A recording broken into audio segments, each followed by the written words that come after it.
Hello and welcome to Investors Platform. Today's guest is a land and property development expert in Shrewsbury who's gone on to build more than 3,000 houses and work with more than 250 landowners.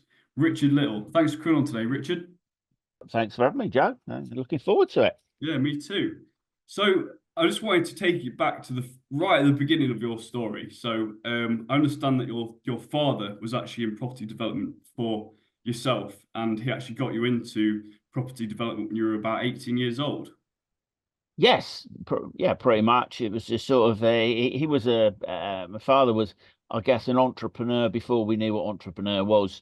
He was a business person, a wheeler dealer, probably. He was well known from within the family, always up to a deal for whatever it might be, cars, furniture, bankrupt stock, whatever. But essentially, he was a bricklayer by trade. So I was brought up in a construction household, if you like. And we didn't even call it development in them days. You know, it was just your builders, your constructors. We didn't even have a name. You just did it. He was a bricklayer. I then went on to sort of become a bricklayer. But so suddenly we put names on retrospectively. So brought up in a construction household, and I got used to whenever we were driving around. This is in Bedfordshire, Hertfordshire, Cambridgeshire, where I was born in Hertfordshire, and we lived in around those three counties. So a lot of the work we did, and up into North London as well. We used to drive by, and my dad would always proudly tell me, oh, that's we did this or did well, nothing to do with me at that point. I was young. Oh, I did this, I built those houses over there, did this and did all that sort of stuff, as though he single-handedly built every single one. He might have put a lot of the bricks in, but he didn't build them all. And then fast forward about 10 years, and I got my own kids, and I was doing exactly the same to my own kids, and I still do it. Yeah. To the point as they started growing up. Yeah, I know, Dad, you built them, didn't you? Yeah. They don't even know, at 4 or 5 years old, they said we've been past these posts, and I did genuinely, and I think my dad probably did it. He'd take a bit of a detour just so we could drive past something that we built. Didn't own it anymore. It was either built as a collaboration, a joint venture, or purely for money, or it was sold. So we didn't own it, but there's that pride that you created something. But yeah, so I was born into that sort of a household, so you get used to business conversations. You don't even realize what they are. They're talking about income and tax and stuff, and things that perhaps lots of people don't hear about. But for me, I didn't know it was any different. Whatever life you brought up, that's what's normal, isn't it? Right. So yeah, so he never really considers himself to be anything grander than a bricklayer, really. Yeah. If you said, "Oh, you're a developer," well, no, I'm a bricklayer. He liked the handle, he liked the name, he liked the title bricklayer, and he Yeah. was old school bricklayer. Used to wear shirt and tie, collar and tie, and stuff, you know, very very proud of his work. Apart from the bits that didn't quite go right, and we didn't drive past them That's because everybody has a bad day, but yeah, and I don't know whether it's the same with generational businesses, if you like, or generational sectors, where as a second generation, I sort of thought, I want to prove myself. I'm 15, 16-year-old, getting ready to leave school, etc. I want to prove myself. I want to do my own thing. I don't want to, I don't want to work with my old man. Blah, blah, blah. We got on all right, and never didn't get on. But I want to do my own thing. So I wanted to be a carpenter joiner when I was at school. There were no apprentices in the early 70s when I was finishing. A bit of a recession. I've seen a few of those, and so there wasn't anybody taking anybody on. But I still thought, nah, I'm going to do my own thing. So for whatever reason, I'm not really quite sure what the influence was. I decided I was going to join the Navy. So went and up to Admiralty Building, I think it was called, somewhere in London. I guess it's still there. Did some testing and all that sort of stuff, and signed up to become what was then called a naval airman. Very difficult for anybody that knows me or sees me now. It's basically the job that they did is they the person hanging on the end of that rope from the helicopter. right. That's part of a naval airman's role. And now I can't even begin to sort of think I would ever be able to do that, and then sort of looking back. Anyway, I got accepted, did the medical, was waiting till got me orders to go to attend up in Norfolk somewhere. I can't remember what it's called anyway. Ganges or Suffolk. Yeah, it might be a training school. But it was like nearly 12 months. And when you're 16, 12 months is one hell of a long time. Now I'm 66. 12 months isn't very long, but at that point, it's such a long time. So what I then did, I got a job from school, the only job I could get, working in an office, which was really interesting.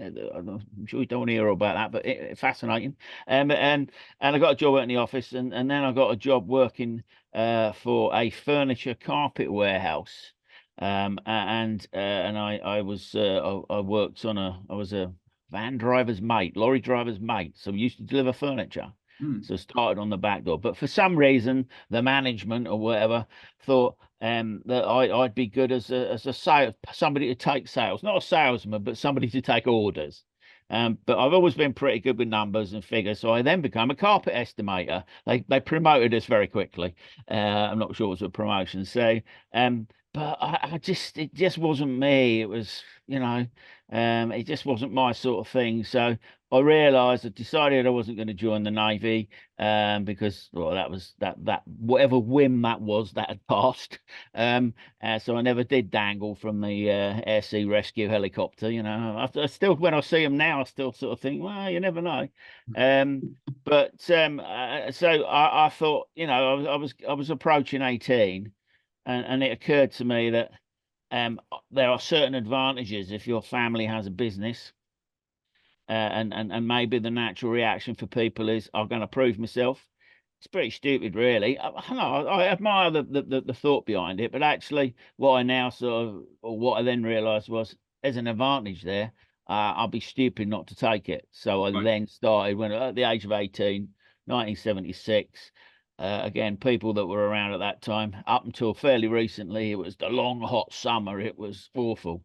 So I started working with my dad, and as ever, in all the businesses we've done with all the kids, he started at the bottom. So I became a bricklayer's labourer, hod carrier, we used to think, and fantastic training and ability to focus you on, I can't do this for the rest of my life because this is hard work.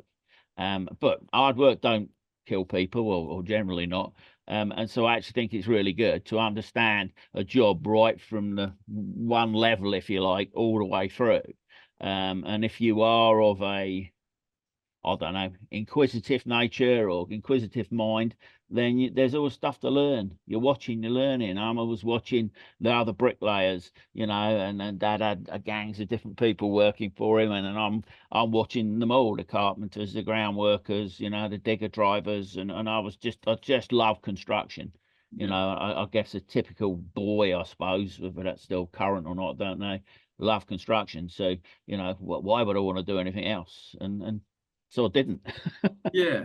So for the first few deals through, so you were a bricklayer and you were working with your dad. Yeah.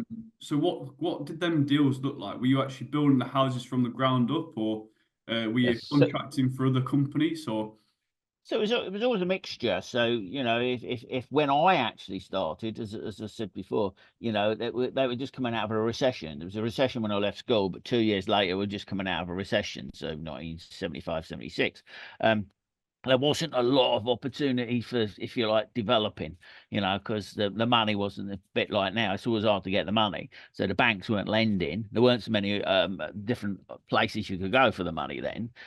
So it was a case of, right, okay. So Dad, if a plot came up, they'd build a house. If not, they'd go and work for somebody else, or they'd go and, we get contracts for doing groundwork, brickwork, carpentry, basically to put the roof on. So arrive on site, for some of the your Barretts, and your bigger house builders at the time anyway.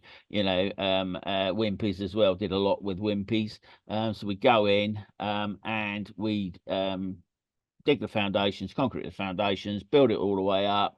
at them times you put the windows in and everything as you went, no glass, but the wooden frames, and put the roof on and then handed it over. Yeah. So it was a main subcontracting role. So we used to do a lot of that. And then at certain times there'd be collaborations with other local people to fully build houses, and it'd be done on a partnership basis. So they probably, now looking back, I didn't always know, certainly before I joined the business, didn't always know what was going on. There's my dad building 4 houses on a piece of land, but he don't own that land. But of course it was a joint venture with a landowner, wasn't it? As Wow. I know now, but at the time didn't know what it was. So, and some of that stuff would be sold, and some of that stuff would be kept and rented out for thing. But we as a family never kept anything. We always traded. So if it was a joint venture on, say, 4 houses, then it would be based on sort of the joint venture would be based on the cost. So if we could get the cost down, then they get more money effectively. So there was no share of the end, because it wasn't just done like that. So the first deals when I actually started, so we had some fairly big main contractor stuff going on, where, as I say, mostly it was shell work, but sometimes it would be all the way through, and then we'd hand over right at the end, Barrett's and people like that. You basically build the whole damn thing, and then hand it over. And yes, smaller projects. So yeah, we did some. We're more well known for new builds, and we prefer new builds, but we did quite a lot of smaller conversion stuff. We actually did quite a lot of factory work as well. Again, joint ventures with the landowners. We did a Peterborough. What did we do? 10, 12 houses and bungalows, joint venture, where the landowner's got 2 bungalows. There's the sort of stuff we try and structure now. Well, we were doing it years ago, but we didn't have a name for it. Right. It was just business. Of course. But it actually wasn't even called business then. It was work. It's what you do, and it's so there was less. I don't know. There was less naming. There was less understanding. You just went out. You didn't take pictures of what you did because you didn't need to, because that's not what you did. You just moved on to the next project. So, yeah, as I've alluded to, really, pretty much our interest has always been as traders. So if there was any projects that were for sale, then yes, then they could be entirely ours, or they could be, more often than not, they were collaborations, which is how we still like to work now. So yeah, and size of projects, well, from below a house, if you like, we've done all sorts of extensions and remodeling and stuff like that in a contracting perspective. We've never really done flips, single flips. Done a few one-off houses for people for sale and that. But yeah, size of the project was from one house to 100 and 105, something like that. I think was the biggest. When asked to sort of start writing this down about 10 years ago, I couldn't remember a lot of it. So we went through Google Earth and we found out where the projects were. And on some of them, we actually physically counted the pictures. So, oh, yeah, there was the one 105 is the one I'm thinking about. It was in Biggleswade in Bedfordshire. Is like, well, we think it was about 105, but we might have counted it wrong. It could be anywhere between 100 and 110, probably. So we plumped for how accurate that is. I really don't know, because it's like 45 years ago. Right. Yeah. So how was it throughout your development journey? How has your business kind of changed throughout the years? So have you been more kind of focused on acquiring the land at the right price? And we'll break down the full stages of the way you kind of break down your strategy of development. But how has your business changed over the years, would you say?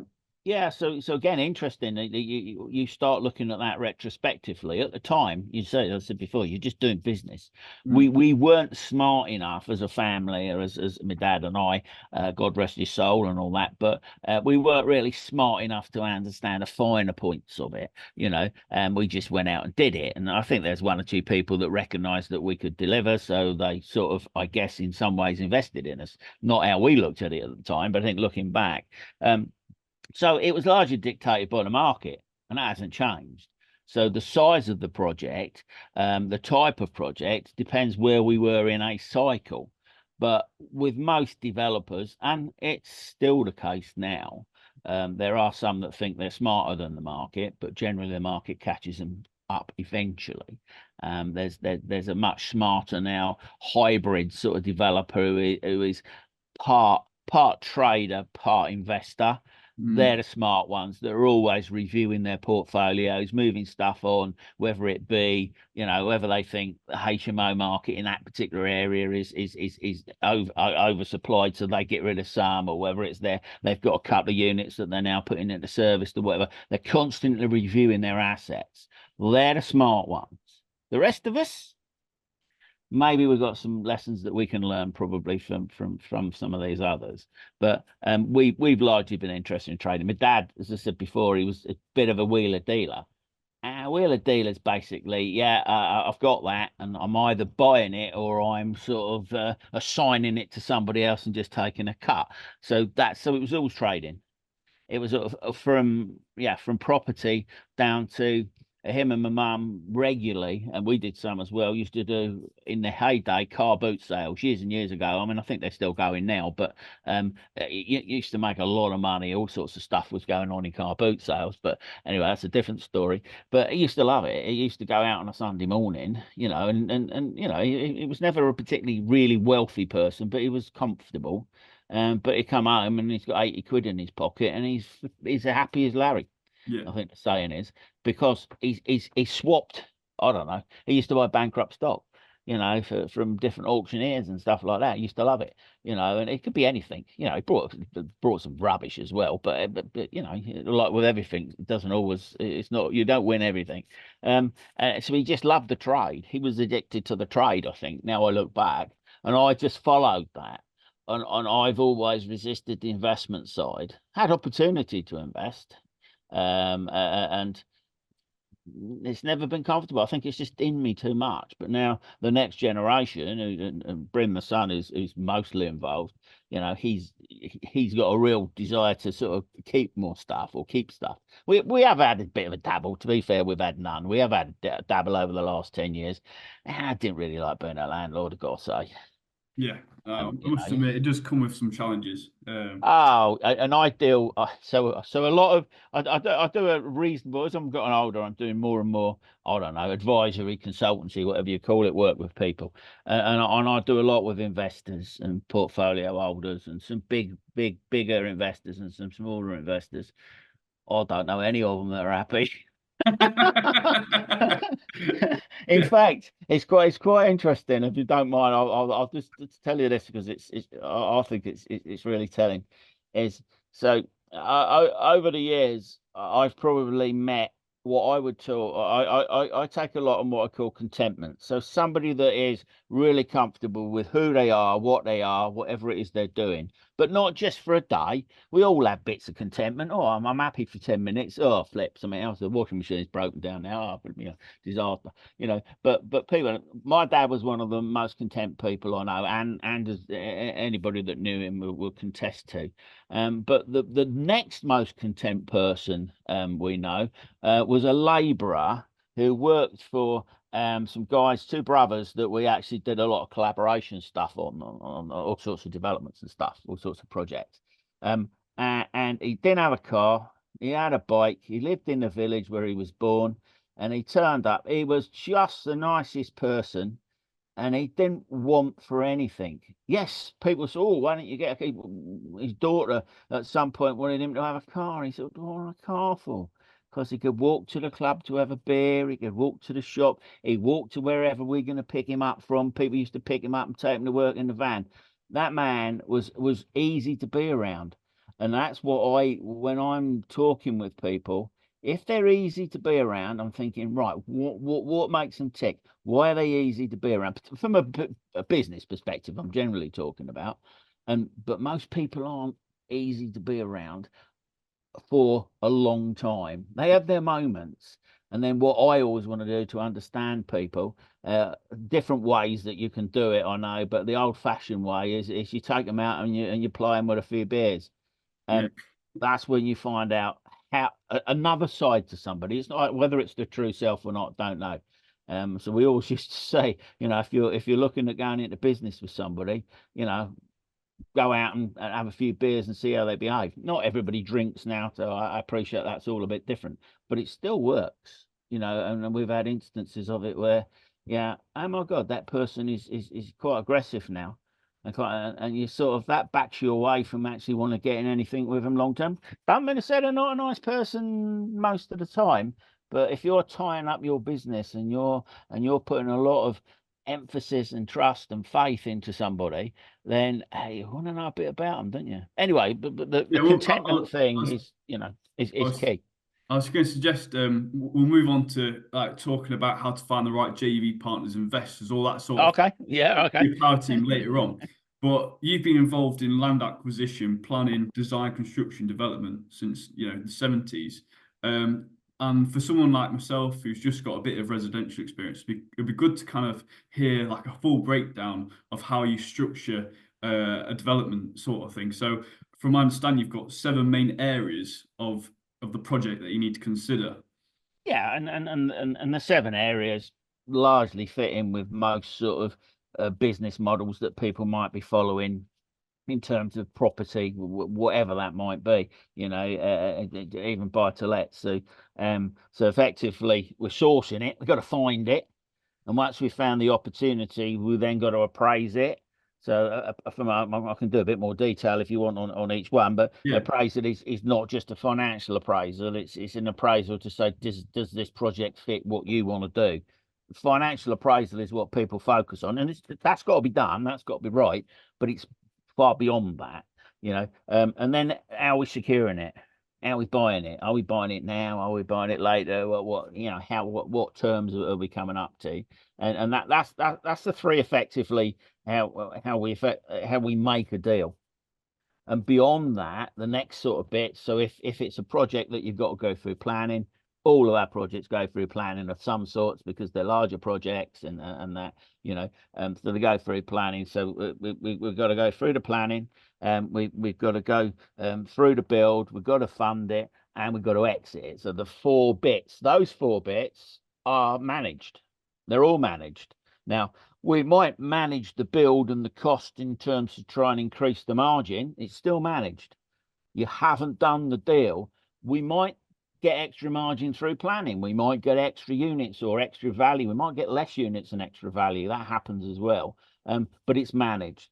But the key thing is the first three: the sourcing, the appraising, and the securing. And that's where people need to concentrate. Because it doesn't matter what you do effectively after those three things. Yeah. If you haven't got it right before those three things, you're going to be firefighting. You're going to be. We always used to talk about it as being proactive or reactive. Now, I'm guessing every business, but certainly construction development, there is a lot of reaction. There is a lot of reactive stuff, but we want to cut down the reactive stuff because the reactive stuff we're not really in control of, financially, time, and all sorts of different things. So we want to make sure that in the sourcing, appraising, and securing, we've got it tied down. So we are at the point where actually, yeah, that's the proactive. Right from this point onward, we've effectively, predicted all the potential things that can go wrong. Obviously, there are worldwide events that we've had over the last few years, like COVID, that's just chucked everything to one side. But that's another learning, isn't it? To sort of say, well, whatever you've actually accounted for, there might be something else. So now in conversations, we start hearing things like, yes, unless, in fact, I heard it this morning on a call, unless a worldwide event dictates. And I'm thinking, okay, we didn't used to use that language before, but now I haven't yet seen it written into a contract, but I suspect it will be or is being, right now. But yeah, so over that from the sourcing to the exit, it represents the seven, what we would call seven stages of a project.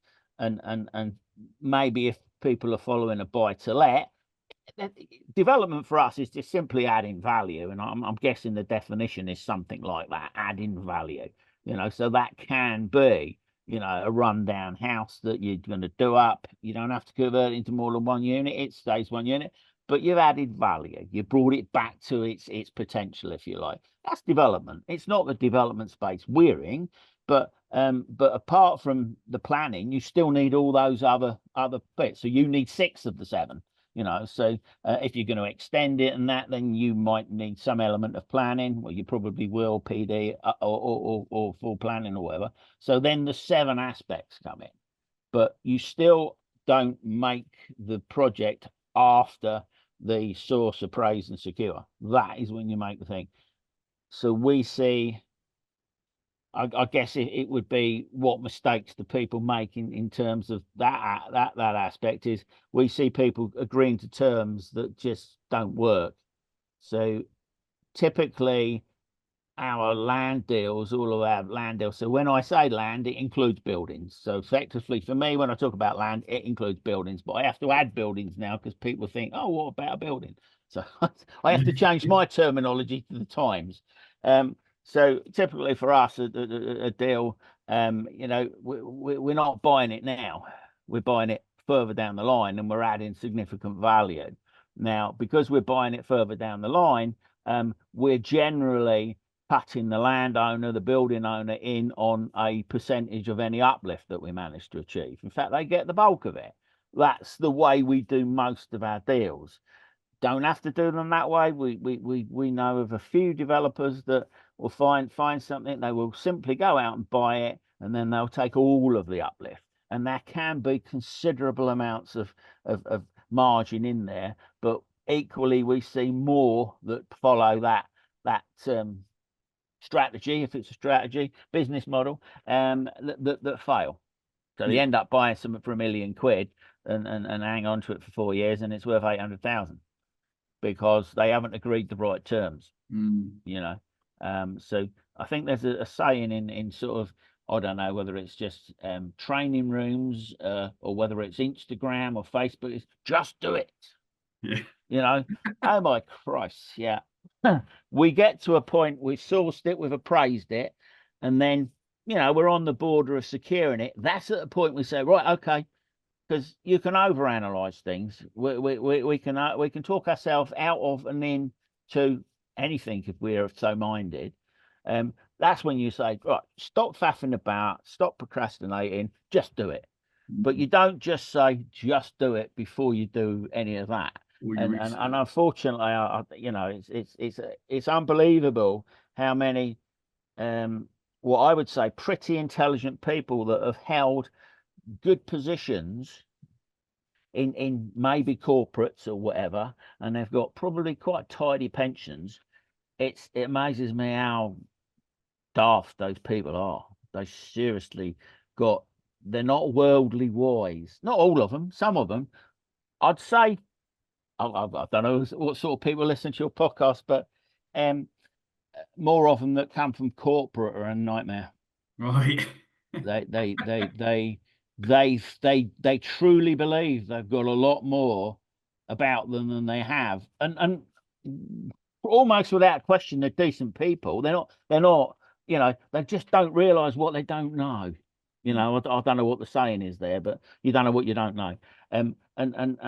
But because they've always, lots of people, I am generalizing with corporates here, on the basis that they've generally got loads of people that do specific things, so they only have to concentrate on one thing. If you're a developer, whether you're buying a buy-to-let to go back to brick and bring it back up to its former glory, or whether you're building 10 houses or whatever it might be, you can't just know about one thing. You've got to know a little bit about the whole thing. You haven't got to do the whole thing, but you've got to know a little bit how it works.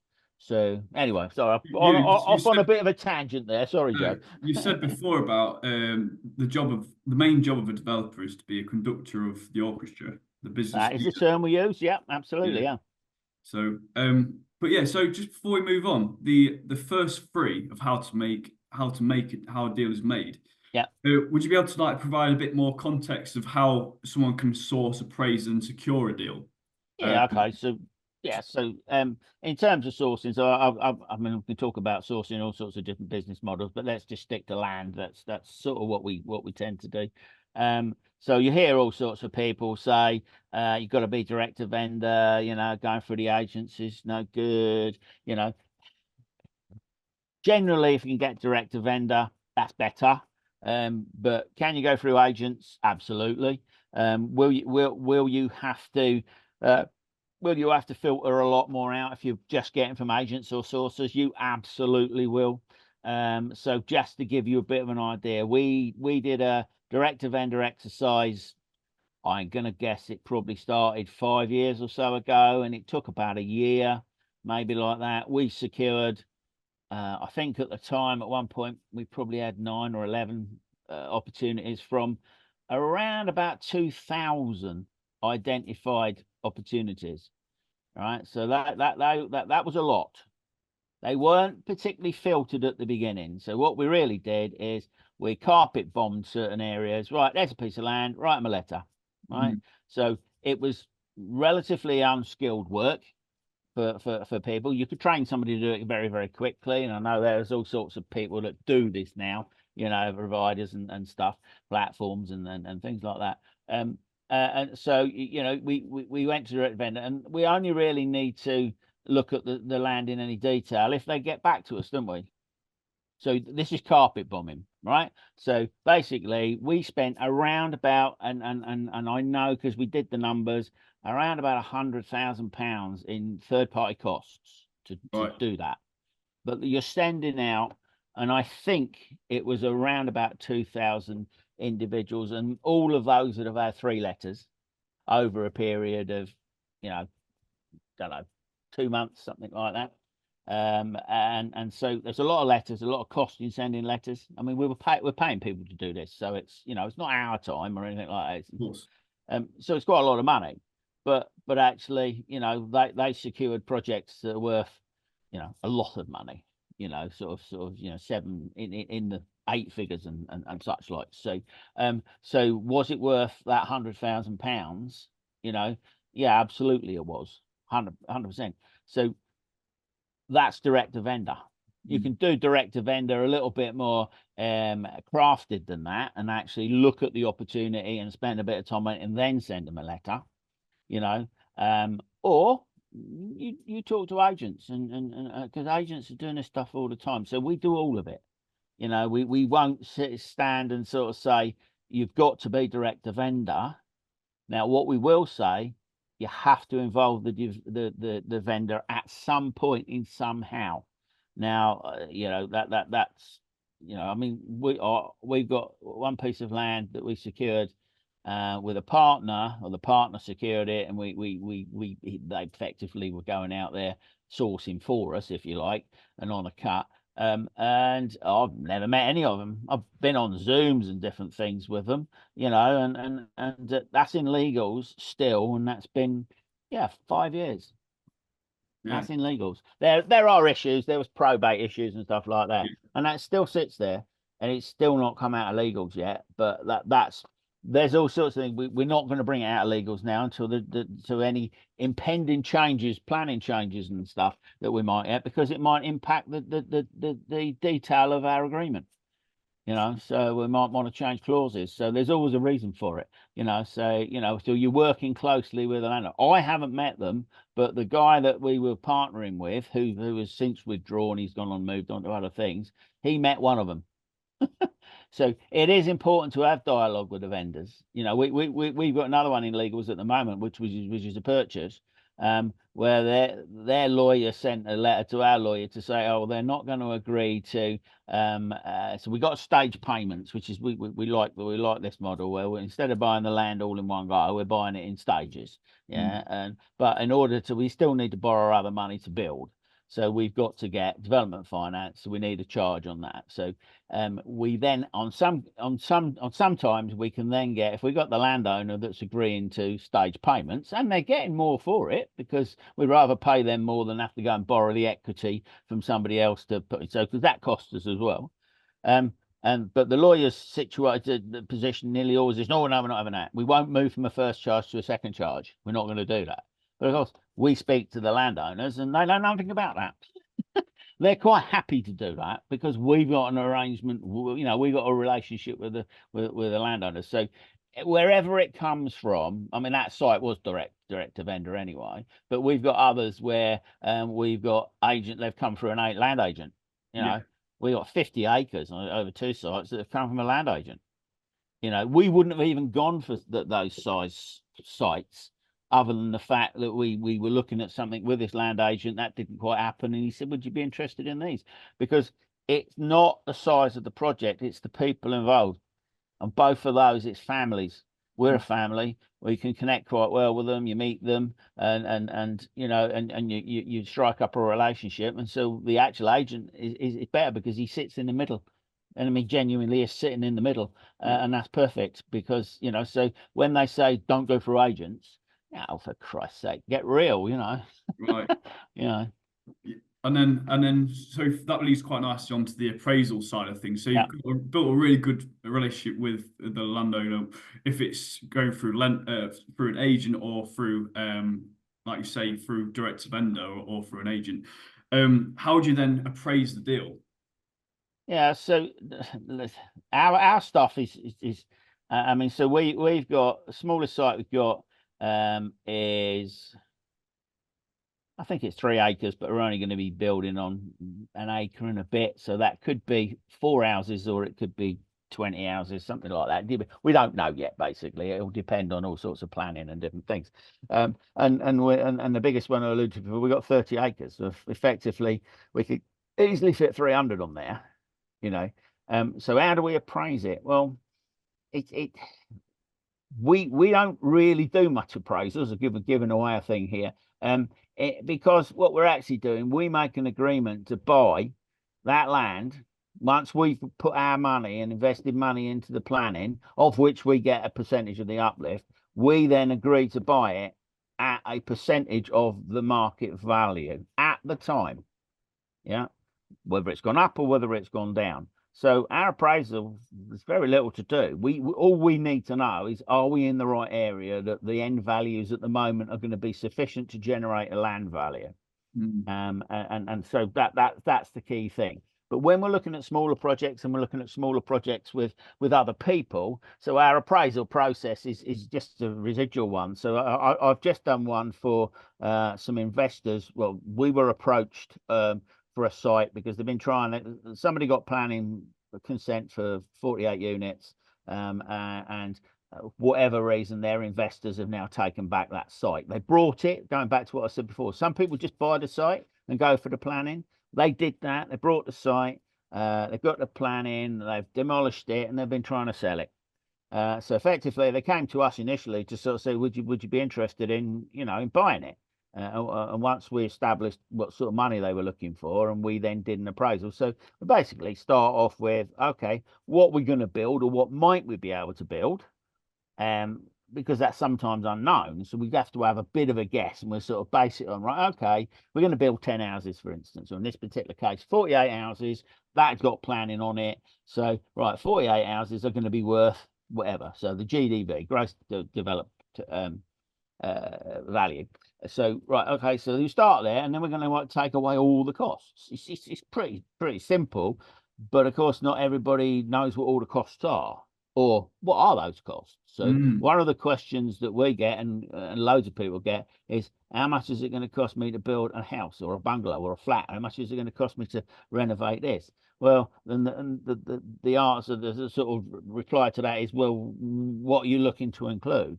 Is it a developed cost, so it includes everything, including interest and everything else, or is it just the build, and then you add all those other bits, professional fees and all that separate? So what are we including?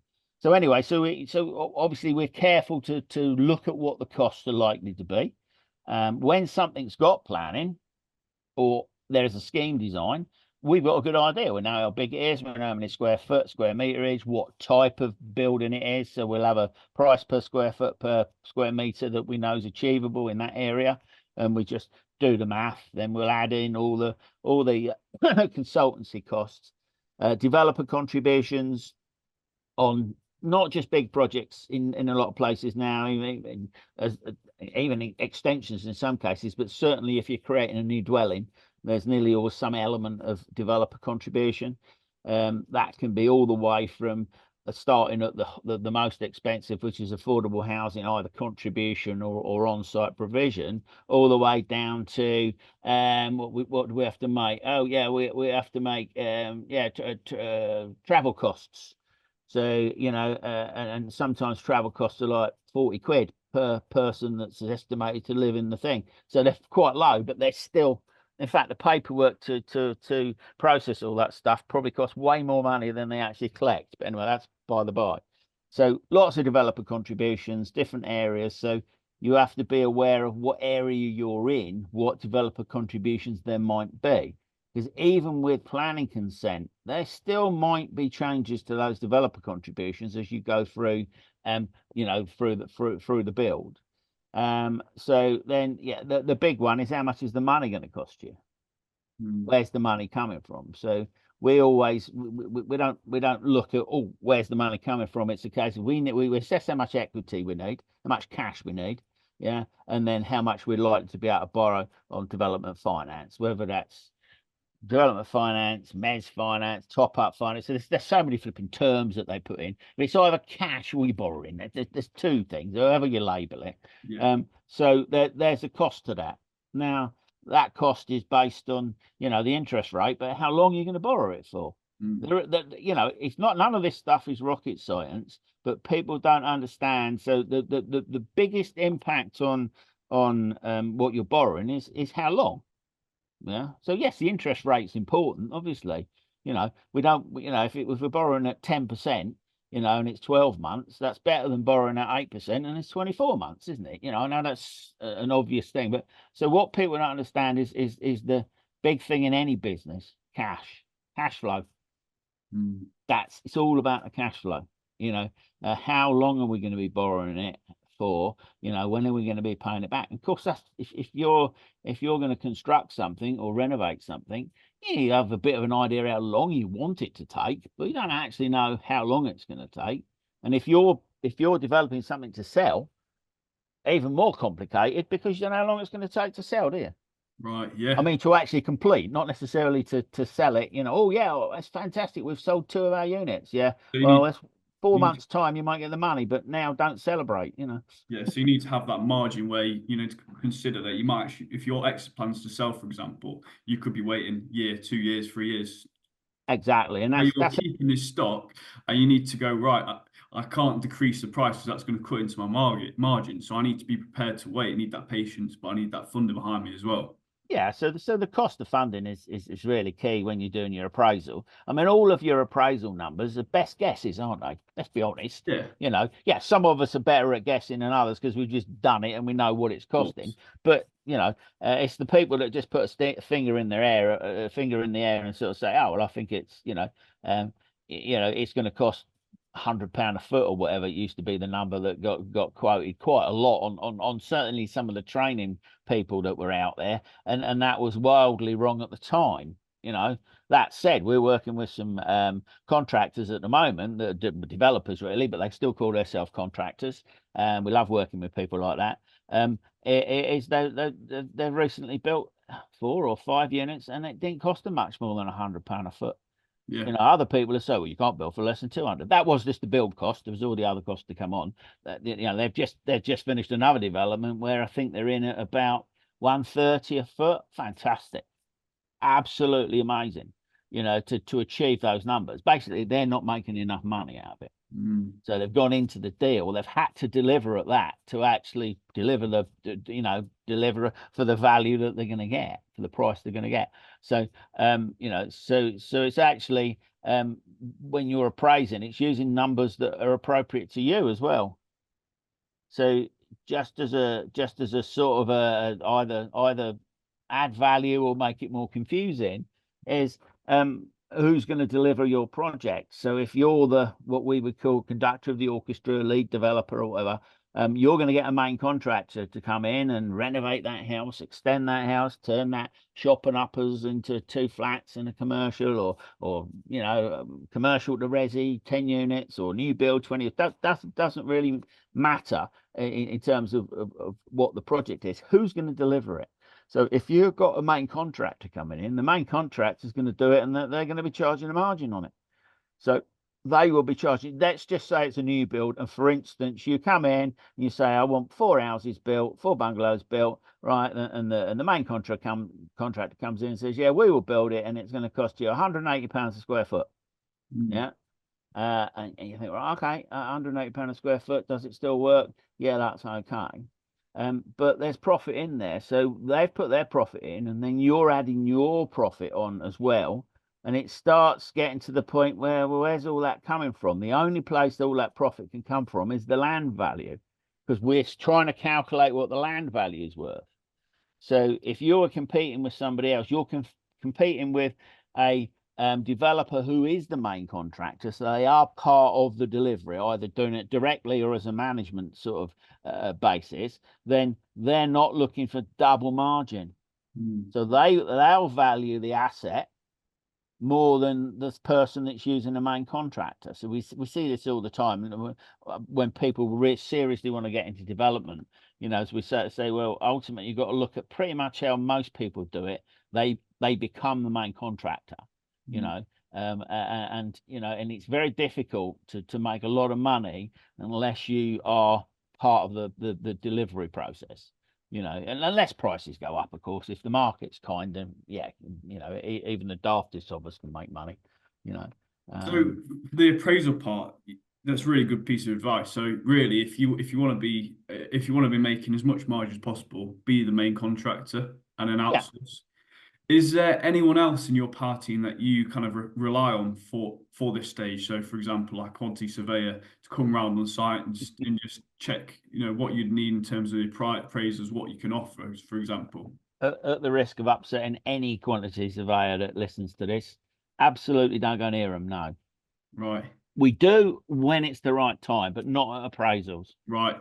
And I'll just give you an idea why. Now, I will sort of give myself a little bit of room to say there are a few that understand pricing for development, Hmm.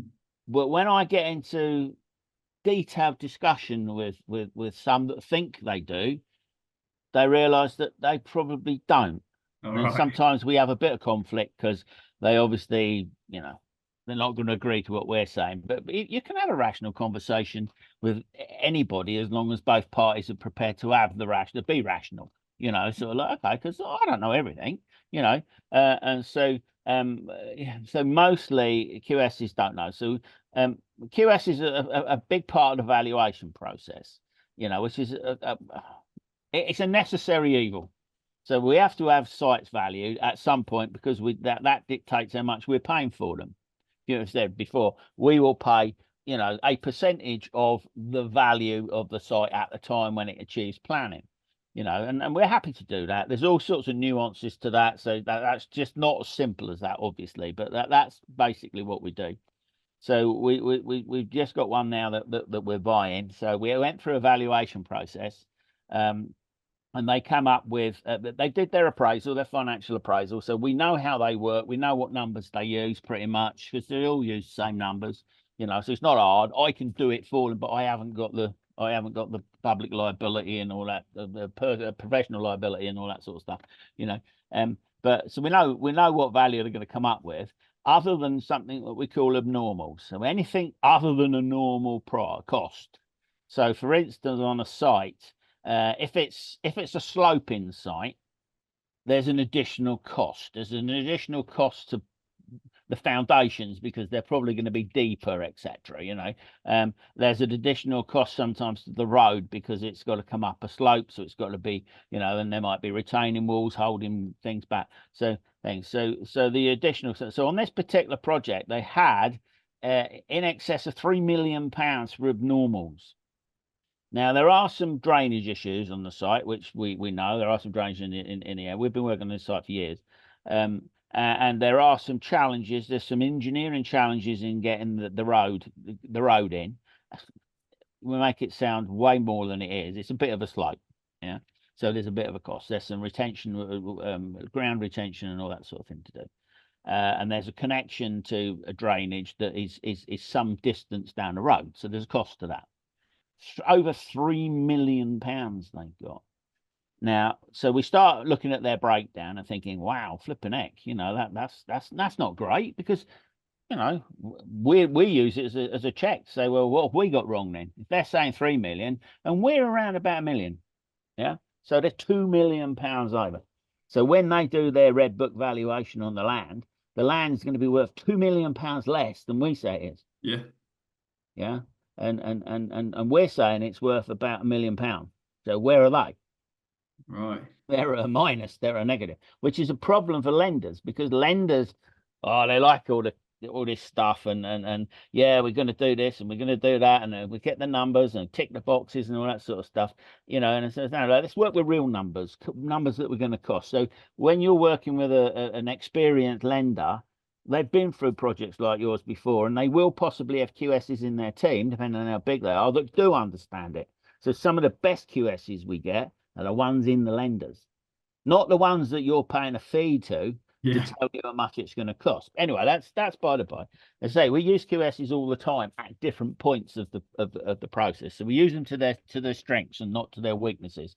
And their weaknesses is always predicting how much something's going to cost. So if you're a much younger person than me, but you've been around long enough to know that when in the press, when they talk about projects that are going to cost X, big projects like HS2 and stuff like that, is within a year they've gone up, haven't they? And they've gone up and they've gone up. Well, why they gone up? Because the QSs are in charge of pricing it, Right. and they just price it. Oh no, basically it's gone up. Not just because prices have gone up. That's because they missed something off. Mm. Yeah. Anyway, that's well, we shouldn't focus too much on them. But yeah, so they come up with three. So we look at the splits on that. So we have conversations, so we have meetings with them and stuff and that, because they don't like us disagreeing with their numbers, but they like us to agree to their numbers, because they know that makes the whole process a lot simpler, regardless of who's paying for it. It might be us, it might be the other side, it could be anybody. They'll always meet with us and talk about it. And so we went through it, and on these abnormals, they considered there was an abnormal amount of trees, right, to be thing, and it's a 7 acre site or something. So it's quite open, because there's only 40 houses going on it at the moment. There will be more, but there's only 40 at the moment. So it's quite open, it's quite green, it's lovely. It will be much better than the stupid field it is at the moment. But anyway, they got nearly £300,000 in for trees and landscaping. £300,000. Now you could go to the garden centre, and garden centres are notoriously expensive. We couldn't possibly spend a third of that, even if we went to the local garden centre. Right? They are so far out of it, And anyway, the whole thing. So this is the reason we don't use them. So this is we use very few third parties in initial appraisal. The only people we use when we're looking at an opportunity are planning consultants. And that's a sounding board for us. So we've been in planning for, I've been in planning for 46 years or whatever it is. So I about some things I know as much about certain things as some of the planning consultants, but I don't know all of it. And it's always good when you've got something to talk it through with somebody else that's got a bit of an idea, because they come up with a different view or whatever. So the only people that we use in our appraisals are planning consultants. So they will do a planning appraisal for us. Yeah. And all that's really doing is sort of saying, right, okay. And then they're always cautious people anyway, because you're generally paying them to be cautious, So they're the only third party people. Everything else, we use our own numbers, On occasions there might be something that we sort of think, not too sure about that. We haven't done anything like that for 5 years. Who do we know that might have done something like that'll give us a bit of an idea on the price? And if there's something that we really can't price, effectively that becomes a term of the contract. If there's an unknown that is unknown at the time of doing do your appraisal, that leads into your offers and negotiation stage. So if there's something that we really don't know, I don't know, what can we say? I think of anything really. What would be unknown? Ground conditions, we always do testing, so we can always know what they are. Archaeological, that's a good one. Okay. So that's something that we get more and more of now. So we have an idea, we do a desk study with sort of some idea of what the previous use was, but you don't always know quite what the final archaeological bill could be. I Right. mean, we had a project where they were anticipating about, it's another 300,000 actually, 270,000 or so, where we went out for that seems an awful lot. We went off to somebody else and they come back and they sort of said, no, we reckon about 80. Okay, so we then have to delve into both numbers to see which one we're comfortable with. So we ended up at about 120 or something like that. So if there are things that we're really not too sure about, we will have, because you don't know how much something's going to cost. So like in that particular archaeological thing, that was for the removal of up to 20 bodies or something or other. You know, I can't remember what it was, something like that. Yeah. But it's normal stuff. It's run of the mill stuff. When you talk about it, think, oh, didn't know you had to do things like that. Yeah, that's all part of it, you know. So, But then sort of things you wouldn't really know until you start, actually doing the work, would you? So yes. So it's how much you do in that appraisal. So a lot of what we do, this is why we agree terms based on the value, because mm, we don't want to know all that now, do we? As long as we know there's going to be a land value at the end, we're quite happy to go into that at a later stage. right. So we have had land that we spent money on before we've secured it. We don't do that anymore. It's just we've come unstuck a couple of times based on the relationship. You know, yeah, ultimately relationships are important, but you know what's the most important thing about any deal? It's the money. Mm. It might not, they might not even talk about it, but believe me, it is. You know, Yeah, so for the appraise part, then you've got a building consultant there, and you basically show them the site and say, "This is my vision. Can we do it?" It's almost like yeah or no sort of conversation, or like a very conservative conversation based on their knowledge and everything like that.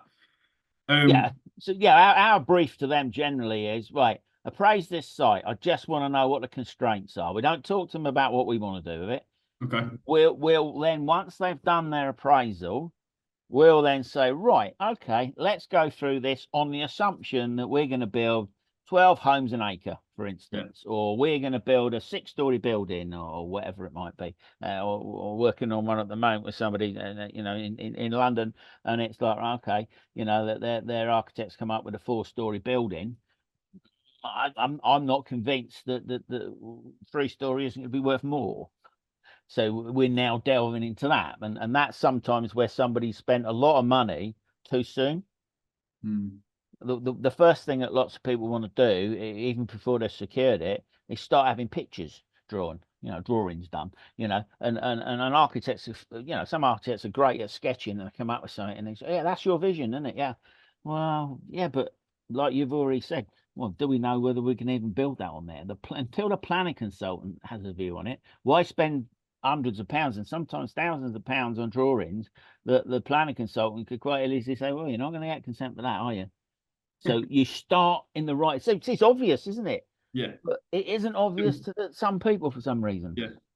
And in terms of development costs, I know you said not to use QSs most of the time, but Yeah, well, that's fair. We don't, but actually, no, some people will need to because no. they've got to have a source of something, haven't they?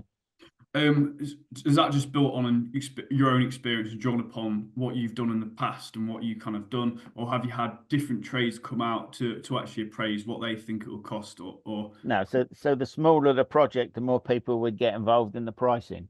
mm, So if we were looking at a back to brick and we hadn't done one for a long while, we'd probably get the main trades. We probably wouldn't even need to come out, but we'd just sort of say, oh, we've got a 3-bedroom. What do you think for hacking a plaster off and plastering, or what we're putting in now for 3 bedrooms, in terms of a heating system? What's the cost? So we'd just get a bit of a sense check on what prices are now. As we all know, prices are always moving. So it's good to do that. And also, the only time you actually know what project's going to cost is when it's finished, isn't it? mm, So ultimately, you've got to go on your best numbers, because if you're going to be borrowing money from somebody, they're going to want to know how have you got those costs? So Mm. going back to the example about the QSs that have £3 million of normals, we know if that valuation goes to a lender, that lender is going to say, well, okay, but we talked it through with them, so we got them to reduce that to about 1.5. Yeah. So it was closer to where we were. They weren't comfortable coming down less than that, but they took our experience on board, and actually they'll probably use our numbers in some of their other valuations now. They're only that far out because they've got no real time experience of that part of a project, and most other stuff is they QSs work to something that's called BCIS. So Mm. it's a cost index. Um, the value of the cost index used to be really good, the numbers, because there used to be a lot of people submitting actual costs, and they used to, and they'd index it out and all sorts of stuff. And it's still used when we talk about viability on big schemes and stuff, but it's wildly inaccurate now. So it's not really. So they will say in a given area, the Southwest or the Midlands or whatever, it will cost you £1,425 per square metre to build a 3-bedroom semi-detached house, for instance. Yeah. Well, actually, as we said before, that might cost somebody that much. It might cost Barrett's that much, a bit less probably for Barrett's, but it might cost you or I, because we're only doing a pair. It might cost us 20% more than that. So Right. it's not a helpful number. Yeah. So we're getting false numbers into the appraisal if we're not careful. Got you. So you sourced the land, you've done your appraisal based on conservative figures. How would you then go about securing the deal? Yeah, so that depends what sort of agreement. Obviously, we're talking about land. Most of us is done under. Most people have heard of options. Effectively, I've got the option to purchase it, but not the obligation. Um, and that's generally for a period of time, and it's either based on a given price or a percentage of a value to be determined at a later date, which is where we work on something which is a hybrid of an option. It adds into something called promotion, which is a completely different agreement up until the last few years, where you've got on one side of the development process, you've got land promoters. So that's all they do. They find the land, they go out, they get consent, and then they'll sell it on to the bigger developers, the bigger house builders. Yeah, that still happens. Yeah. So they work on a promotion. So effectively, they have an agreement with the landowner that they will put all the money in, they'll get the planning consent, and then they will get a percentage of the sale fee when they've negotiated a sale to somebody else. Well, the weakness about an option agreement is that you might put £50,000 into a planning application, and you might be fortunate enough to get consent, but then you might not be in a position to buy it. So the land has the value, but you can't buy it. Mm. It's a potty flipping thing, and people are still teaching this. You have a hybrid agreement, and I'd like to say we were the first people to come up with it, but I'm sure we weren't. We're the first people we know that have done one, but Yeah. so it's hybrid. So it's a bit of both. So we've got an option to buy it at a given number, given percentage, or if we choose not to buy it, we will get a percentage when we sell it. Mm. Yeah, I mean it's pretty simple, and I say loads of people that are involved in the sector. It's nothing. It's not rocket science, but for many years it didn't happen. People took, and I've still got people that come to us and say we've got this option. Okay, so you've got this option. It's assigned, and people teach this. You get an option, and it's assignable. So you go in there, you get the planning, and then you sell it on to a developer, a builder, or whatever else, and you take your bit at that point. Well, that's okay if you manage to sell it within the time frame of the option, which is generally the weakness. We've got stories of multi-million-pound stuff that the landowners just run the clock down, because it's not in their hurry to see. If it's coming to the end of the option period, well, if they can run the clock down, and they'll do that with another buyer. So So the you've already maybe the you've already 20% got that you think you're going to get of the planning uplift, well, then no, they'll share that between them. Ah, Yeah, there's some savvy people around, but anyway, we call it dirty tricks, I suppose, but equally it's good business, I suppose.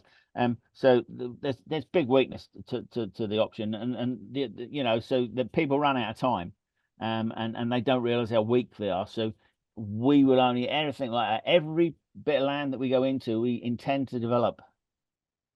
Would we sell some on? Well, certain circumstances, probably. We never have yet, never once, but we possibly would do, if it worked out right. But if your only exit is the sale of that land, that's not a position of strength. You know, it makes sense, doesn't it? But people, like I said before, there's people of pretty reasonable intelligence, you would think, that get themselves into these land, you know, oh, I'm going to make loads of money out of land because somebody on Facebook told me or whatever. And you just think, well, some people make loads of money out of land, but most don't. Oh, that's interesting. Yeah. That leads quite nicely on to why doesn't development work for most people? Um, okay, so for start at the beginning is they don't look at enough opportunities. You know, so it's all in the opportunity. So I think I said before that, you know, we looked at a couple of thousand direct to, you know, direct to vendor land opportunities. Out of that couple of thousand, there was probably only 500 or 600 decent opportunities, but we did the carpet bombing because it was a cheaper way of doing it. So you know they don't assess enough. You know, whether they go direct or whether they go through an agent, they don't look at enough projects. Again, I've seen people that are new to the thing and saying, "Oh yeah, we got a deal within a week." Now I've spent a lot of my time over the last 10 years now unpicking joint ventures and deals that either are going wrong or have already gone wrong. Yeah. Generally, they've gone wrong before we get to them because people don't like to bring them before they've got no other option. But they're not looked at enough. So they've gone into one. I don't know. Somehow they've got this idea they want to be a developer, whether it's through the modern sort of social media, whether it's through training companies, advertising, marketing, all that. Don't know. But they got this, and it's easy to do. And within 2 weeks of doing something, you know, they've agreed a deal. Wow. Chances are that isn't a deal. They just haven't looked at it in the right way. But they're happy as Larry, you know. So we as I say, we deal with a disproportionate amount of deals that probably have gone badly, shall we say? You know. So I think not looking at enough is the first thing. So it doesn't work because they've looked at 20 bits of land and they've had 20 cups of coffee with landowners, but they haven't got a deal. Well, why haven't we? Why haven't we? So some of it is some people get what do you call it, mentoring, coaching, and all that sort of stuff.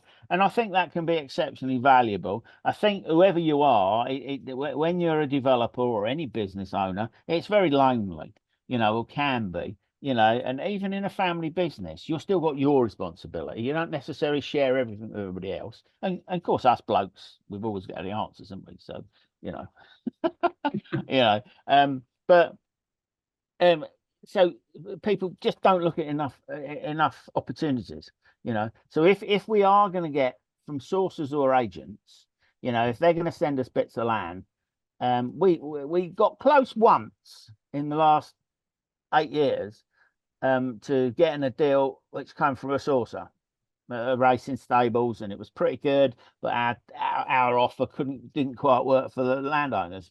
Effectively, they got too much borrowing on the existing facility, so you know, it wouldn't have worked for us either. But it was better for them to pull out than us, if you like. And that's the closest we've ever come from anything that we get through sources. We've got a couple of people at the moment that send stuff.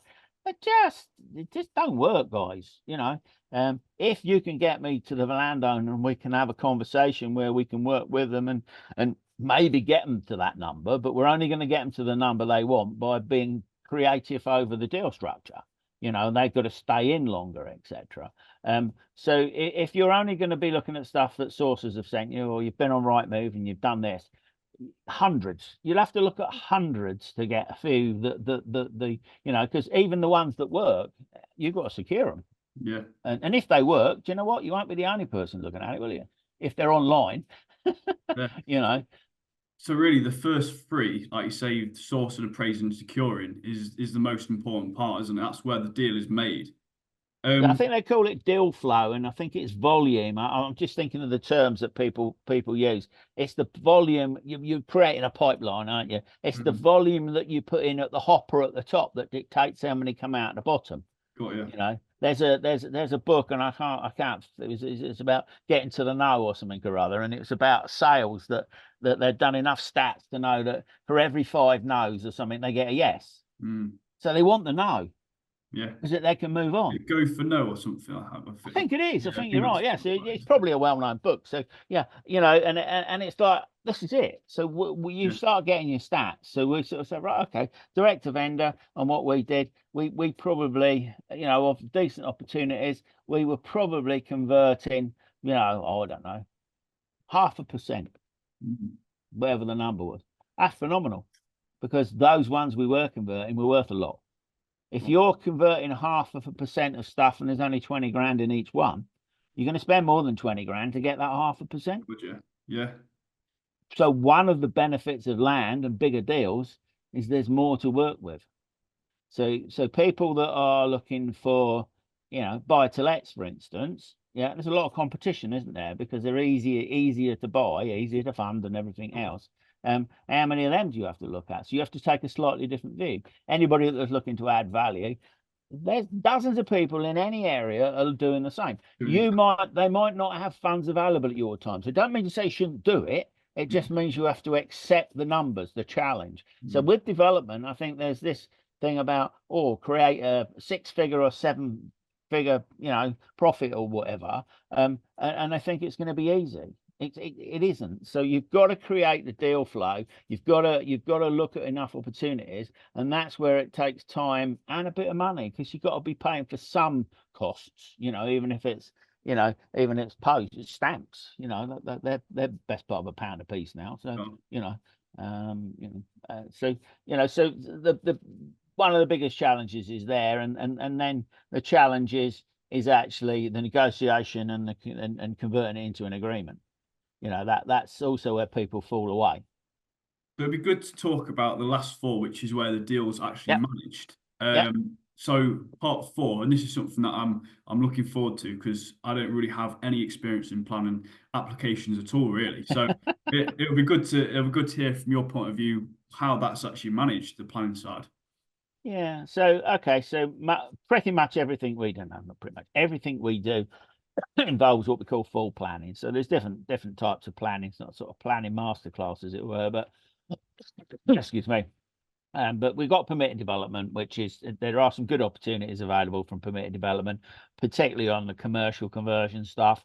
It's still getting a little bit more difficult than it used to be, where there's still more planning aspects to the permitted development, but it's due process and it's it's the easiest route in for planning and the least risky. But everything we do is requires full planning. So we've got to go in for planning. So a lot of the stuff we do is on greenfield or even green belt. So there's extra layers of difficulty there. So if we're looking at something that actually is and it's on an allocated site, for instance, so there's a presumption that it's going to get consent on it. So it's not in green belt; it's inside a town boundary or a village boundary or a city boundary. So we're going for that. So it's a case of right, we've got to come up with a proposal that you know fits what we're looking to do, but it's also got to fit local policies. Yeah, and that's where your planning your planning consultant comes in. They do a planning appraisal. Effectively, what we're looking for is where's all the challenges. What look at not for what we can do. That's easy. What is going to be a problem? Is it in a conservation area? Is it a listed building? Is it next to a listed building? Is it even within sight of an ancient monument or anything? There's all sorts of different things. Yeah. So we need to understand what those policies are, and then effectively we develop a planning strategy. So say most of our stuff is new build and it's multi-unit. So it's multi-units, 4 upwards, whatever. So we're looking at if we've got a 5-acre site, we will know in a given area we're probably going to end up with 10, maybe 12 homes per acre on that. Now, when you're doing bigger projects, you will typically have to provide a mix of property sizes and types anyway. So they will look for 1 bedrooms to 4, sometimes 5, and houses, sometimes apartments, sometimes both. Sometimes they want a bit of commercial on it, depending on where it is. So the planning strategy comes out based on what the local policies are. Yeah. So then it's a case of, right, what's our best way to approach this? We always, no, we nearly always go to what's called pre-app, which is pre-application advice. Lots and lots of consultants say it's a waste of time, waste of money. It isn't. It can be in retrospect, but it's actually part of a tick box process that if we end up going to appeal, which is through the planning inspectorate, PINS, then if you haven't had pre-app advice, that box isn't ticked. So that sort of somewhat goes against you. You haven't allowed the local authority their say on your development. You've just basically gone in, they've said no for whatever reason, and then you're asking PINS to overturn that. So we always go through the pre-app. We pretty much know, as do most planning consultants, what the pre-app will come back and say, because it will be born out of our planning appraisal, because it'll all be policy based. And they'll say, in our case, no, you can't build it there because it's outside the village boundary or the settlement boundary, so you can't build it. We know that before we go. So it's tick box. Yeah, so it's a process, but it all takes time. Then we will prepare our application, which is generally an outline application. So we're only going for consent for the principle of building, generally up to an amount of properties, and we're always looking for access. We've got to get consent for access, because that's the thing. Everything else, scale and the design, can all come later on. We need the principle of consent before we start spending ridiculous amounts of money on detailed design. And as most people know, and it's planning is always risky. Is it riskier now than it was 10 years ago? 100%. Any planning, any type of planning now takes longer and is riskier. Our longest planning play, it's 39 months, and that's on a brownfield. So that's a conversion. So that effectively, on strategy wise, you'd be thinking, well, that's de-risked a lot because it's already an existing building, so we're going to do something with it. But what people don't always account for is local resistance. It's phenomenal. I mean, the people use the term NIMBYs and all that.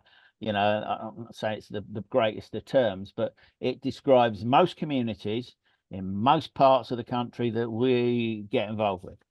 And so they'll oppose it, even if the planners say it's a good idea and the planning policies say it's a good idea. They'll still oppose it, and we then get to a point, it goes to a committee, planning committees. If people aren't familiar with planning committees, Google one and watch the video. It's a lesson in people.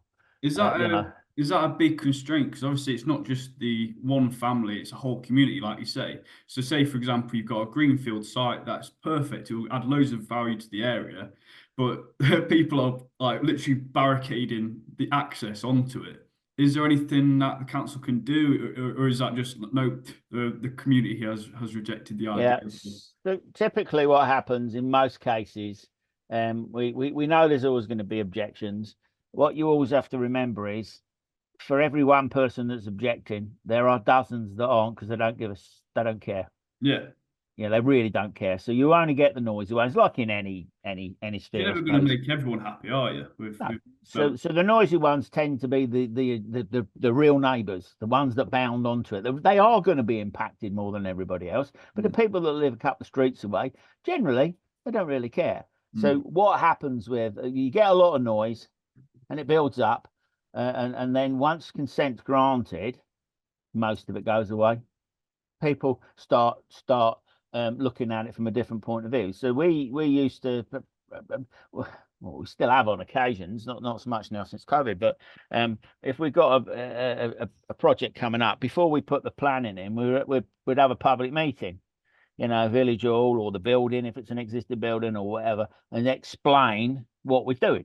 We know all you're going to attract is the people that say, oh, and you have to have thick skin, because you stand up the front there and they call you all the names under the sun.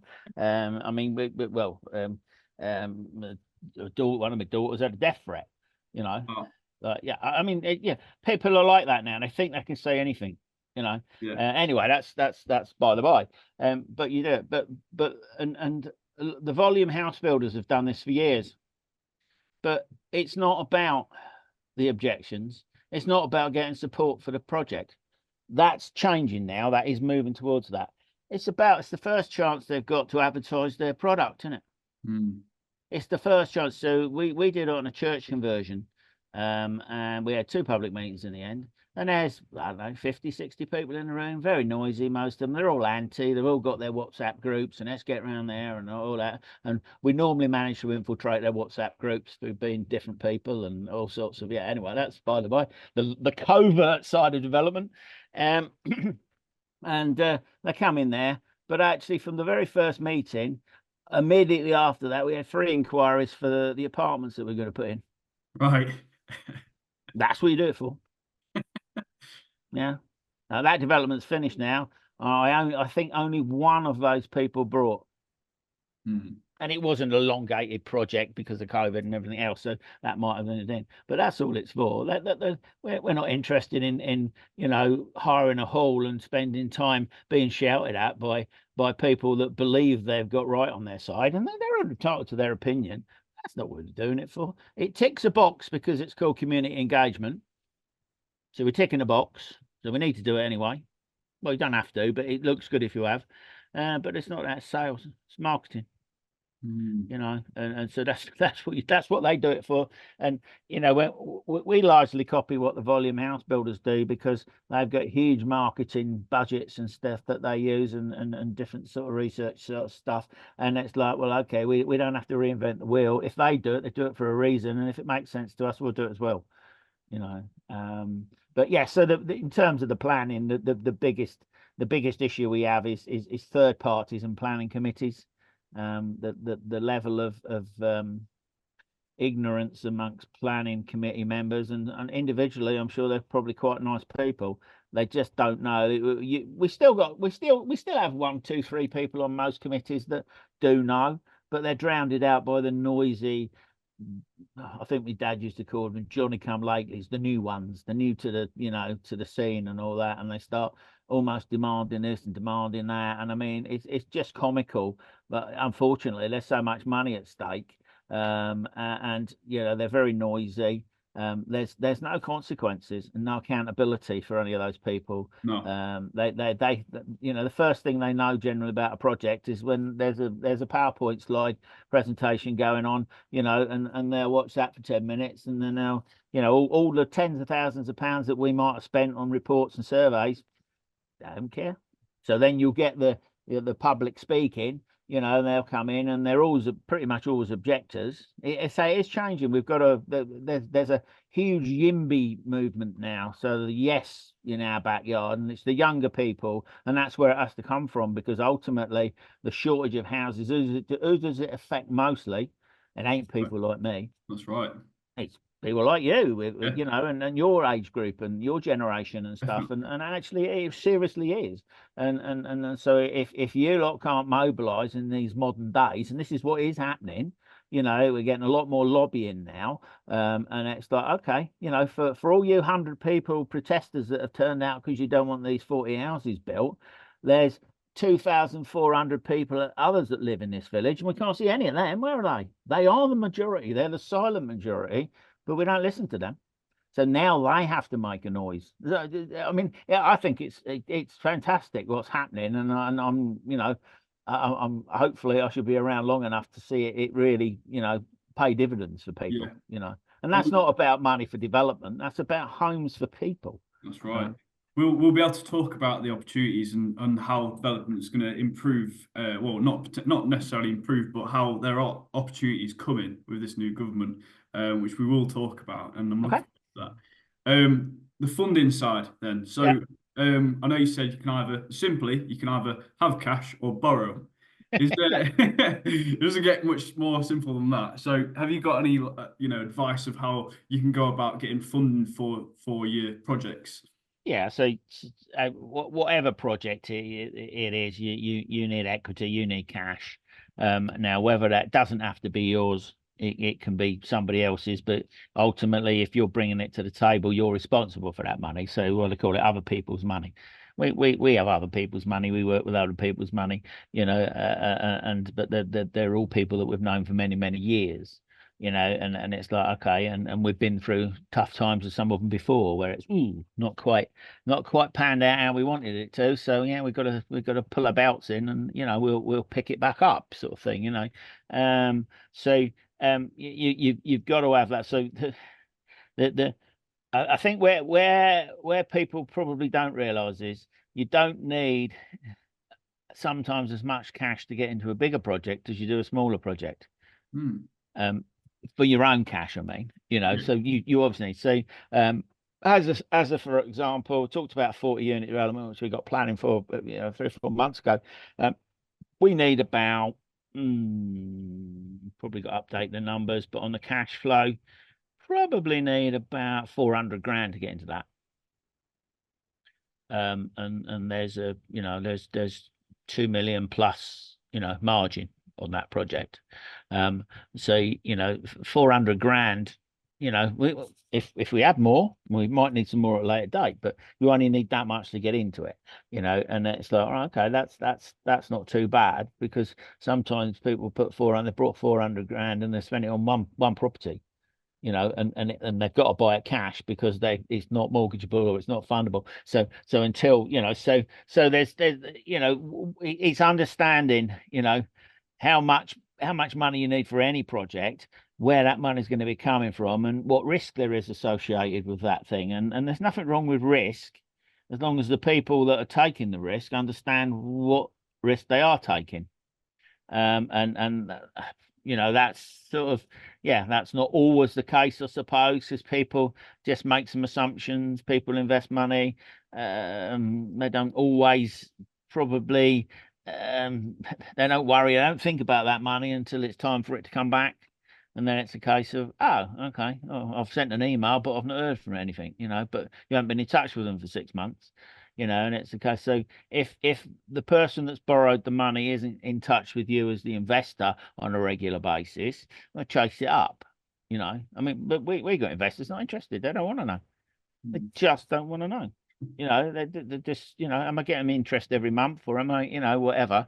And then it's a case of, actually, sorry guys, you got some money due back in August or whatever. That's not going to happen. This is why. So again, if you're borrowing money from somebody, you need to understand their circumstances and what they're looking for in security, what returns they're looking for. The more risk they're taking because they're putting the money in, the more of the margin that you should be sharing with them. It's not a case. I often see people putting out for equity. They want to pay what, 1% a month or whatever. Well, okay.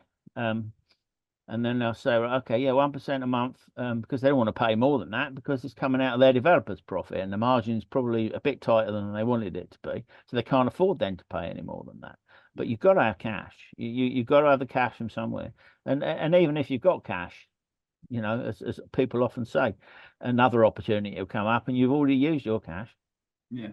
So, we've talked about this before, but it's hard for investors to get advice from people going into development, into projects and stuff like that. So how does an investor know who to trust, and how can they get the credibility of a developer? Because like you said, there's loads of developers, but how do you know who to trust? Effectively, most of them shouldn't get involved unless they understand development. I think that's my overriding sort of advice, but of course that's not quite, doesn't meet what most people want to do.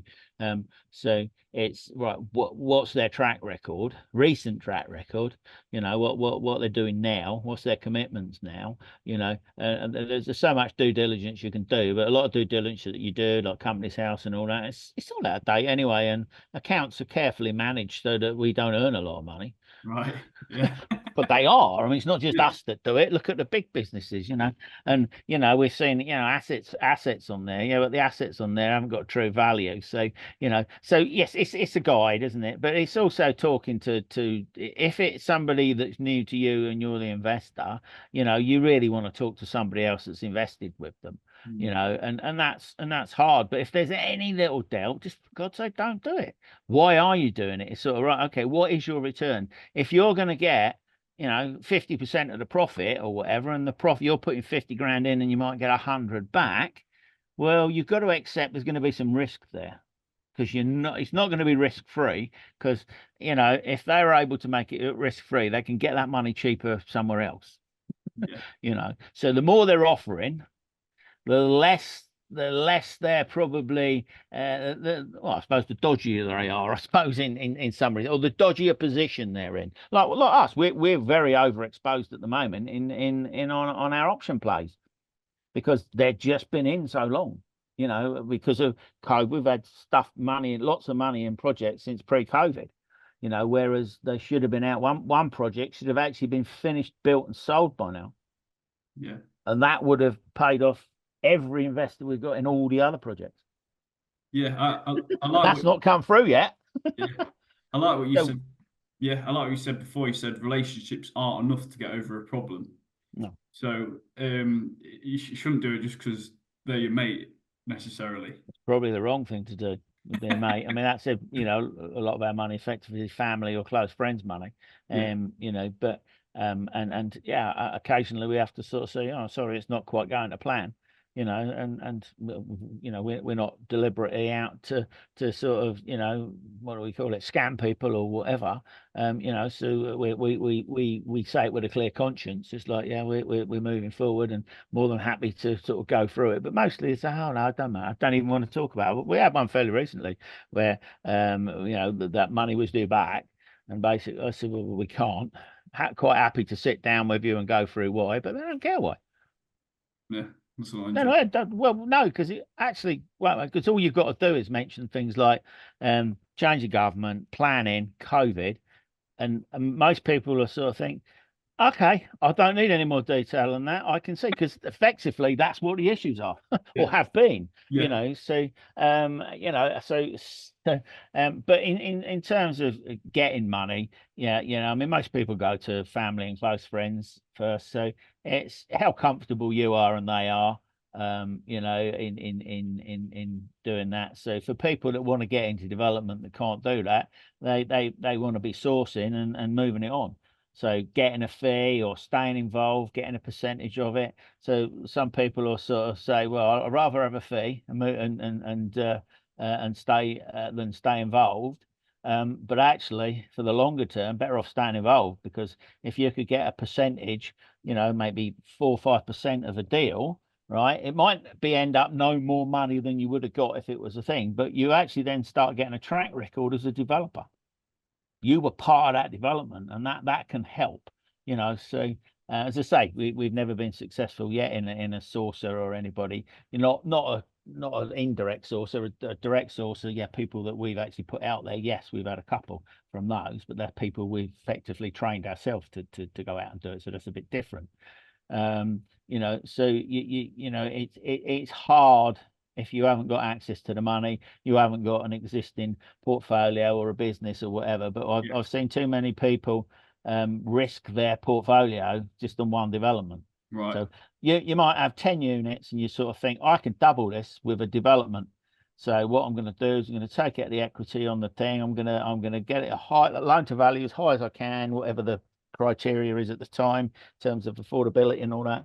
Right, let's draw out that, and then that development doesn't go well, and they've gone from a position of 10 units with relatively low loan to value, say 50%. I mean, I'm using these numbers because this is actually one that I worked on in the past. You know, they borrowed at 75 or 80%, so they're taking a chunk of money out to put Yeah. into development. We then got involved at a later date, and they didn't lose money, but they didn't make any either. And they Oh, had to sell all the units, so they didn't end up with any of the units. oh God. And so it was that, and that was a time issue and things, and that was when that was fairly recently when prices were good and market was good.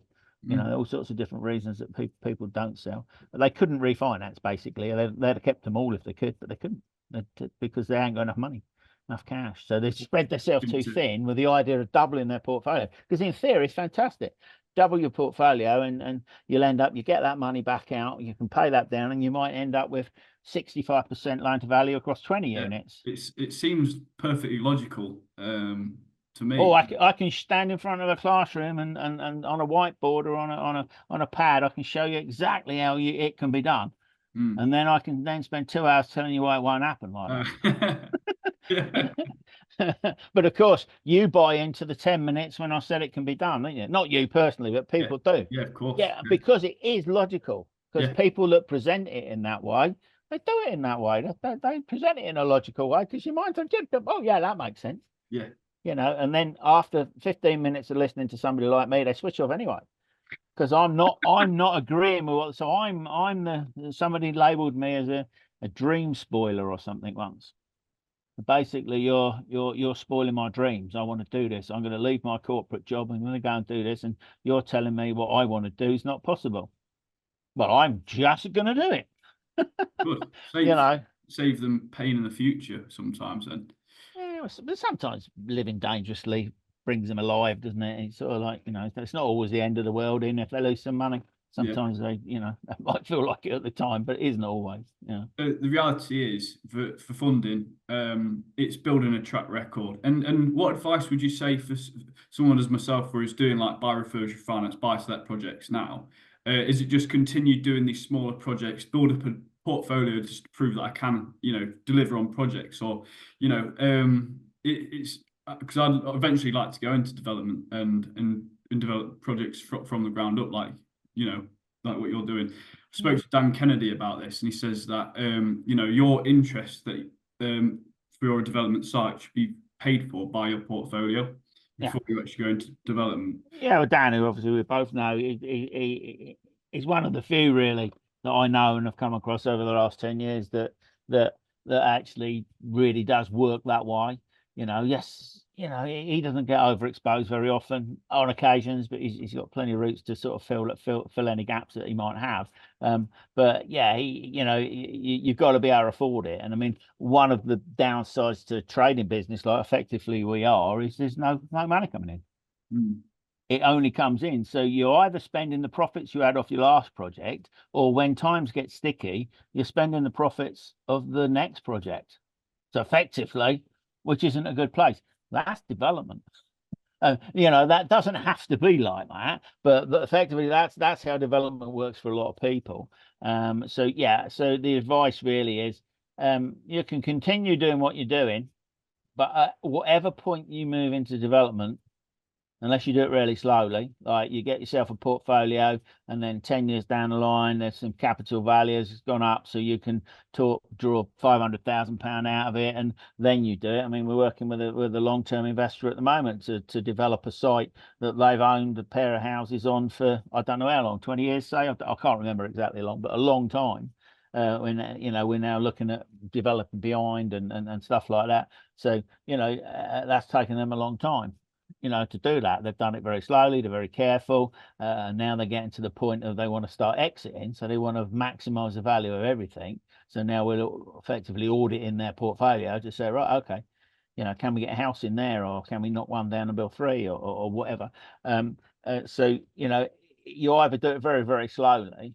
The quicker you do it, the more risk you will have at some point. Mm. So then it's a case of, right, okay, what can you bring to the table that is value to other people? So we all sort of say, and you're probably in front of me already, is access to a vendor that's got a site, got a property that you can add value to, yeah, which is a little bit bigger than you're already doing. So if you haven't got the cash, can you look at structuring something with the existing landowner, building owner, or can you bring somebody else to the table that will buy them out and leave you in? Yeah. So effectively, the very best way to doing it is become a. I don't want to use the word sourcer because it's a much maligned word, isn't it? And I mean, I know some decent people that are sourcing. I don't, certainly in land, and not necessarily doing it very successfully because it takes so long. Yeah. So I mean, I think that's the point. Is you're in whatever area you're in, make it as best you can, get to know the area, get to know, some of the on the planning portal, some of the stuff that's gone in for planning hasn't been developed, got refused.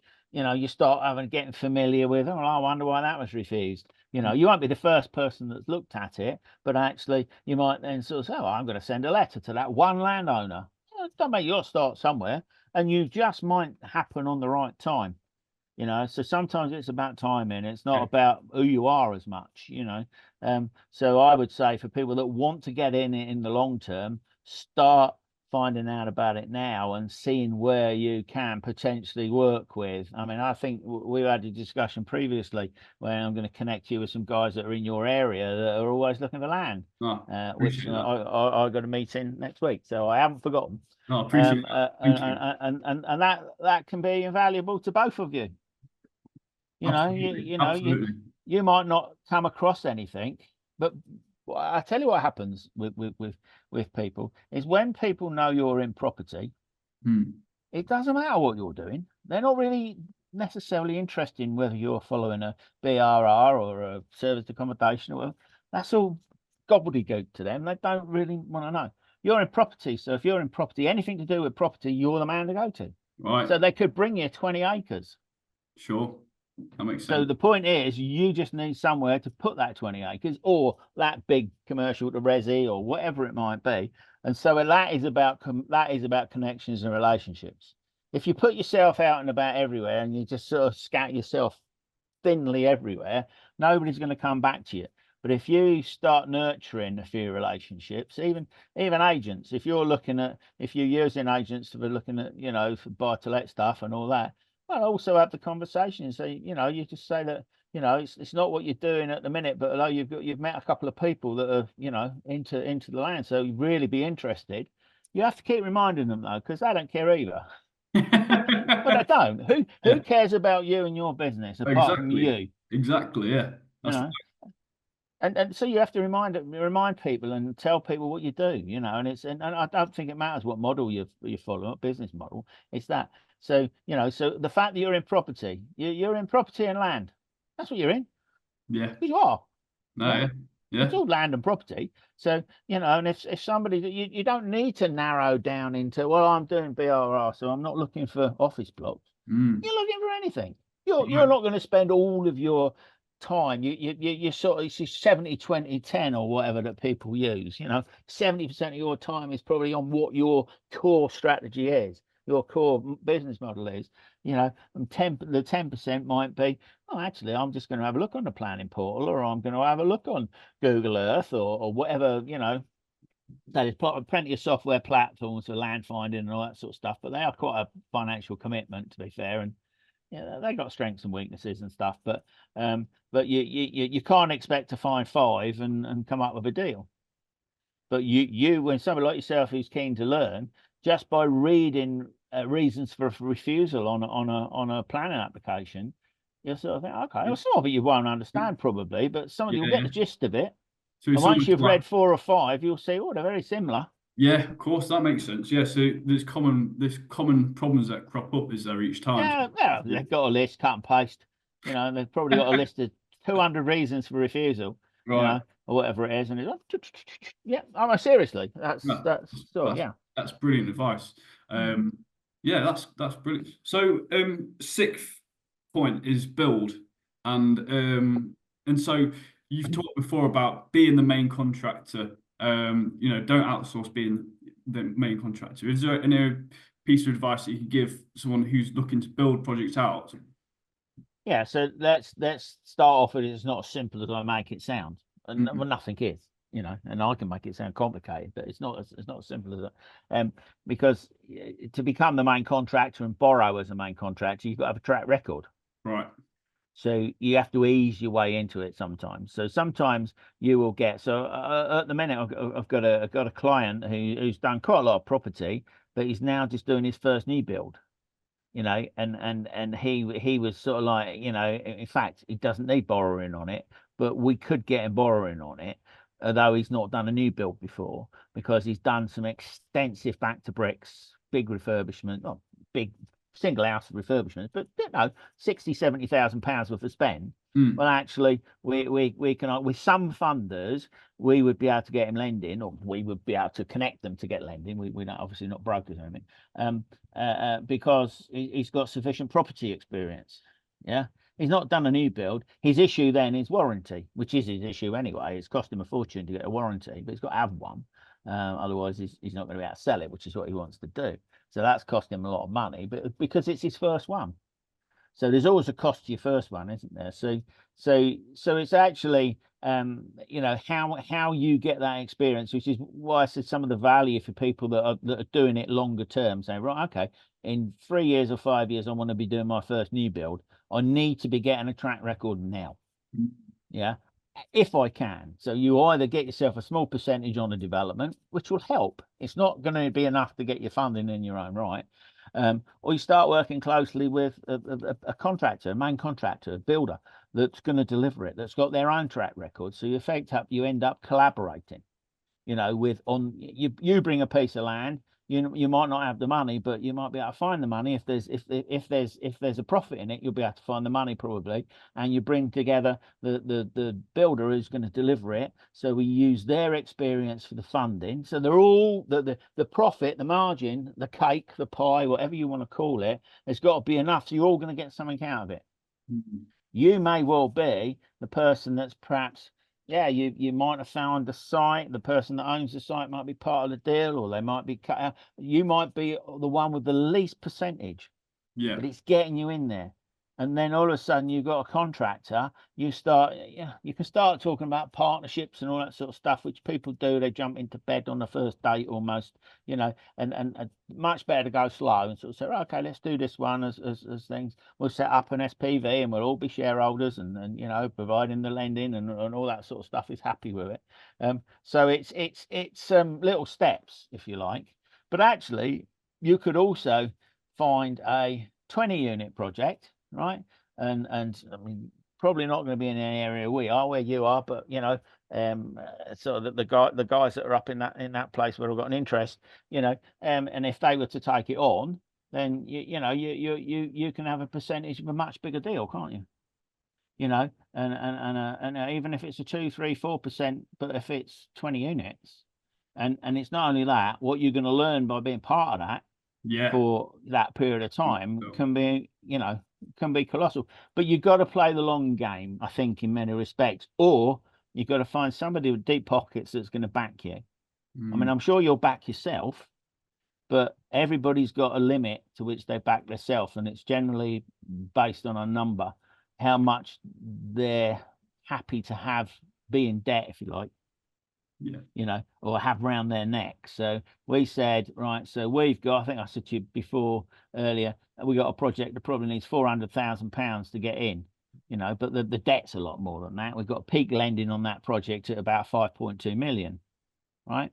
And it possibly could be lower than that. We are a little bit cautious when we do it, but at some point there could be £5.2 million of a debt accruing interest as well. So that's almost a net debt. And so you got to be comfortable with that, because if you got a percentage of that pie, then there's going to be some element of liability there, so it doesn't, you're not necessarily going to be liable for the whole amount. That comes down to the lending terms and all sorts of different things. You might not be might not have anything around your neck, might not have no liability at all. That's possible to structure it that way. We got one at the moment where we're probably not going to have any liability on it, because, like I said before, we're overstretched on another aspect of our business. So if we start having liability on something else, that actually weakens the project. Yeah. Because if we have a big issue, then that could take it all down. It's like a pack of cards. And that doesn't really matter. I mean, we know people that have had hundreds of houses in the past, and it just can topple very, very quickly, so yeah, it doesn't have to be a small deal. It can be a big deal, or bigger deal. Don't want to go too big, because then you're playing with the big sharks. Which they just, and we're no different. They'll eat us all up collectively and spit us out. Right. We sort of know which size pond or whatever that we can swim in, And no, we there are people you won't do business with because whilst they're smiling at you and shaking their hands, they're plotting to sort of cut you out of it or whatever it might be. I'm afraid that's when there's a lot of money at stake. There's a lot of smiles and yeah, not bad practice, sharp practices. So for the build, I know you said about yourself being the main contractor. Um, how do you structure it? So do you have like main people underneath you, like different site managers, for example? Yeah, so effectively, most main contractors now are what we would used to call management contractors. They don't employ a lot of direct staff. There are a few that do, not just smaller ones, but bigger ones as well. But most of the management, so it's a management team, and the only staff that will tend to have is site foreman, labourer, or two, or depending on the size of the site, and on all the trades will come in as subcontractors. Mm. So effectively we package everything together. So sometimes they'll come in as subcontractors on a labour only perspective. Like say bricklayers, for instance, generally we supply all the materials and stuff and for bricklayers. But when it comes down to some of the the inside stuff like the electricians and the plumbers, electricians pretty much always will be a supply and fix, so they'll be supplying the materials. We'll be specifying them, or the team will specify them, and they'll deliver it. Plumbing, a bit of a mix on plumbing. They'll often supply tube and fittings and stuff like that, but we'll generally supply units, sanitary ware, and things. So there's a mix. So yeah, but they're all on a subcontract basis. I mean, we did 10 units fairly recently, down in the southwest. What you really want to do is once you've got good teams of people, you want to keep them working. It's not how it works anymore, because yeah, I mean, the idea they finished those 10, they should have gone on to 40 units that we discussed earlier. That's not out planning yet, and we've got planning consent, but we've still got reserve matters, so it'll be another year anyway before we're on site. Another year, and so that'll be 2 years or 2.5 years or whatever is they'll have been finished the other site by then. So but you get good teams of people, good subcontractors, but you have to have a choice. People say, "Oh, I've got my builder," and it might be a back to brick, single buy to let or whatever, and they might be prepared to wait for their builder because they've got a good relationship with the builder. And it's worth waiting depending on what the hold cost is. But when you get onto bigger projects, you can't do that. You have to have teams of people. If they're not available, we move on. And then that's how it works. And the guys know that as well, or the teams know that. So, you say to your, say, ground working team, which is sometimes a package, you sort of say, right, we've got a project. It's due to start in September. But of course, they know it might not start till March. Yeah. So you can't rely on, because the uncertainty of it all, you've got to have more than one team. Mm. So we've got teams of bricklayers and plasterers and all the trades. And so the bigger the projects you do, the more you have to have, and the more the more comings and goings there are. That there are, and you have to be prepared if you've got trades on site. If they're not up to scratch, you get rid of them straight away, like first morning, or Does as soon that as you notice is, that is that sometimes your role then to walk around and have a look at the standard of the build throughout the process, or do you? No, effectively the site foreman. So most of the projects we have, they require somebody on site all the time. So it might be somebody that's got, that's prepared to sort of. They are a foreman, but they're quite happy to unload the materials with a forklift. So they could be the only person on site, but they'll be on site. They're our eyes and ears. They are part of the trusted ones. So yeah, we will have somebody on site, maybe twice a week, depending on who it is, where it is. But actually, it's they're our eyes and ears. So, and these days, it's so much easier now because if they're not sure of something, so a lot of the technical stuff, sometimes if they haven't come across it before, we just do a FaceTime or something now. they're on site. It's fantastic, you know. So it's just the amount of time that you used to spend driving from site to site. Mm. Now we can work on sites all over the country because we don't even have to visit them. I mean, that's boring because I just like to go to site. But you got to be, it might be, I might get down once a month or something or other. I can't justify going any more than that because it's just, they don't need me. I get in the way. I sort of, I'm only there personally. I'm only part of the team if they're not sure about something. Mm. Uh, at the front, it's strategy, and then it's reviewing all the way through, just updates, and then as it's going through, it's just if there's an issue, then it's like okay, what do we think? And that's all. That's my only role. So I've moved more and more to sort of supporting other people and consultancy or whatever we want to call it, working on other people's projects just to keep me busy, just Mm. to keep me interested, because I'm going to get old very, very quickly if I lose interest, don't I? Because people do, you know. And so has your build, the way you build houses, has that developed and changed over time? Are you looking more into, environmentally friendly homes now, for example, or That's a great question. Right, okay. So the politically correct answer to that is of course we are. And actually the truth is, yes, we are. Have we delivered anything that's any more sustainable than it was 10 years ago? No. Mm. And there are reasons for that, cost based generally. We have a project that we are committing to for passive, which is a big commitment for us, which is highly sustainable. Lots of people don't understand it, but and say it's not very good, but actually it's fantastic. And it will be, if we ever get it going, it will be one of the first largest for part market, part affordables in the country. Because most of this highly sustainable stuff is kept to um, affordable housing when they can get extra grants, which they've done. There's a big scheme not so far up for us over the border in Wales that's being done at the moment, but the cost is just phenomenal. But they've just got an open-ended checkbook for that. I don't know how they've done that, but or they're in, it's sort of one-offs, if you like. This is my forever home and all that sort of stuff. So sustainability, it's the old thing. We need to be moving towards more sustainable products, really. But um, yeah, they don't stack up particularly well.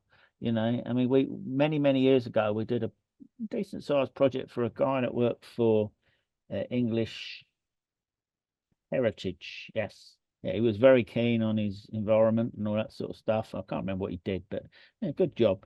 And the building we were doing for him, he wanted to put sheep's wool in the cavity for insulation because we'd been wanting to use sheep's wool for ages because the cavity insulation that we used to use, don't use so much now, was horrible. It's Mm. glass fiber basically. Yeah. Um, and we said, yeah, fantastic, this is brilliant. So then we got a cost for it, and all of a sudden he changed his mind. It was at the time something like 350, 400% of the cost of what was a building reg compliant insulation, and he wanted to do better, and he wanted to do for the environment and all that. And lots of people do until they're paying for it. Right. Right. We're look, we should all be waving the flag and all that sort of, yes, this is what we're going to move towards and all that sort of stuff. So we took a bit of a sort of collective sort of commitment to say, look, no, there are changes with passive, and we've got a really good passive team around us or available to us. And we're keen on doing a major project on it. And I'm fairly certain we will. It might not be the next one. We're not sure now. It depends on lots of things really on the market and things. But yeah, we have to be looking. But in terms of the structures, the way we built the structure, that's not changed a lot. We did timber frame in the 70s, late 70s.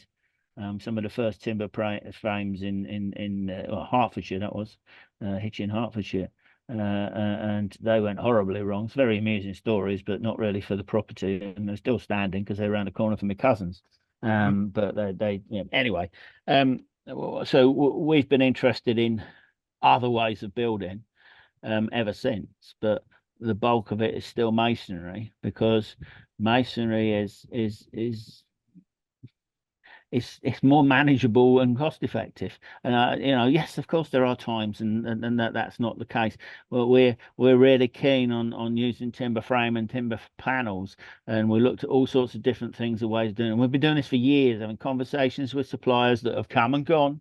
Got this fantastic idea. We had a few years ago, loads of meetings with people that were fully modular, which I always thought was challenging, and it's still not happened because it's too challenging. A lot of the people have spent hundreds of millions on developing, factories and all that, and most of them are closed because it don't work, guys. It's not viable.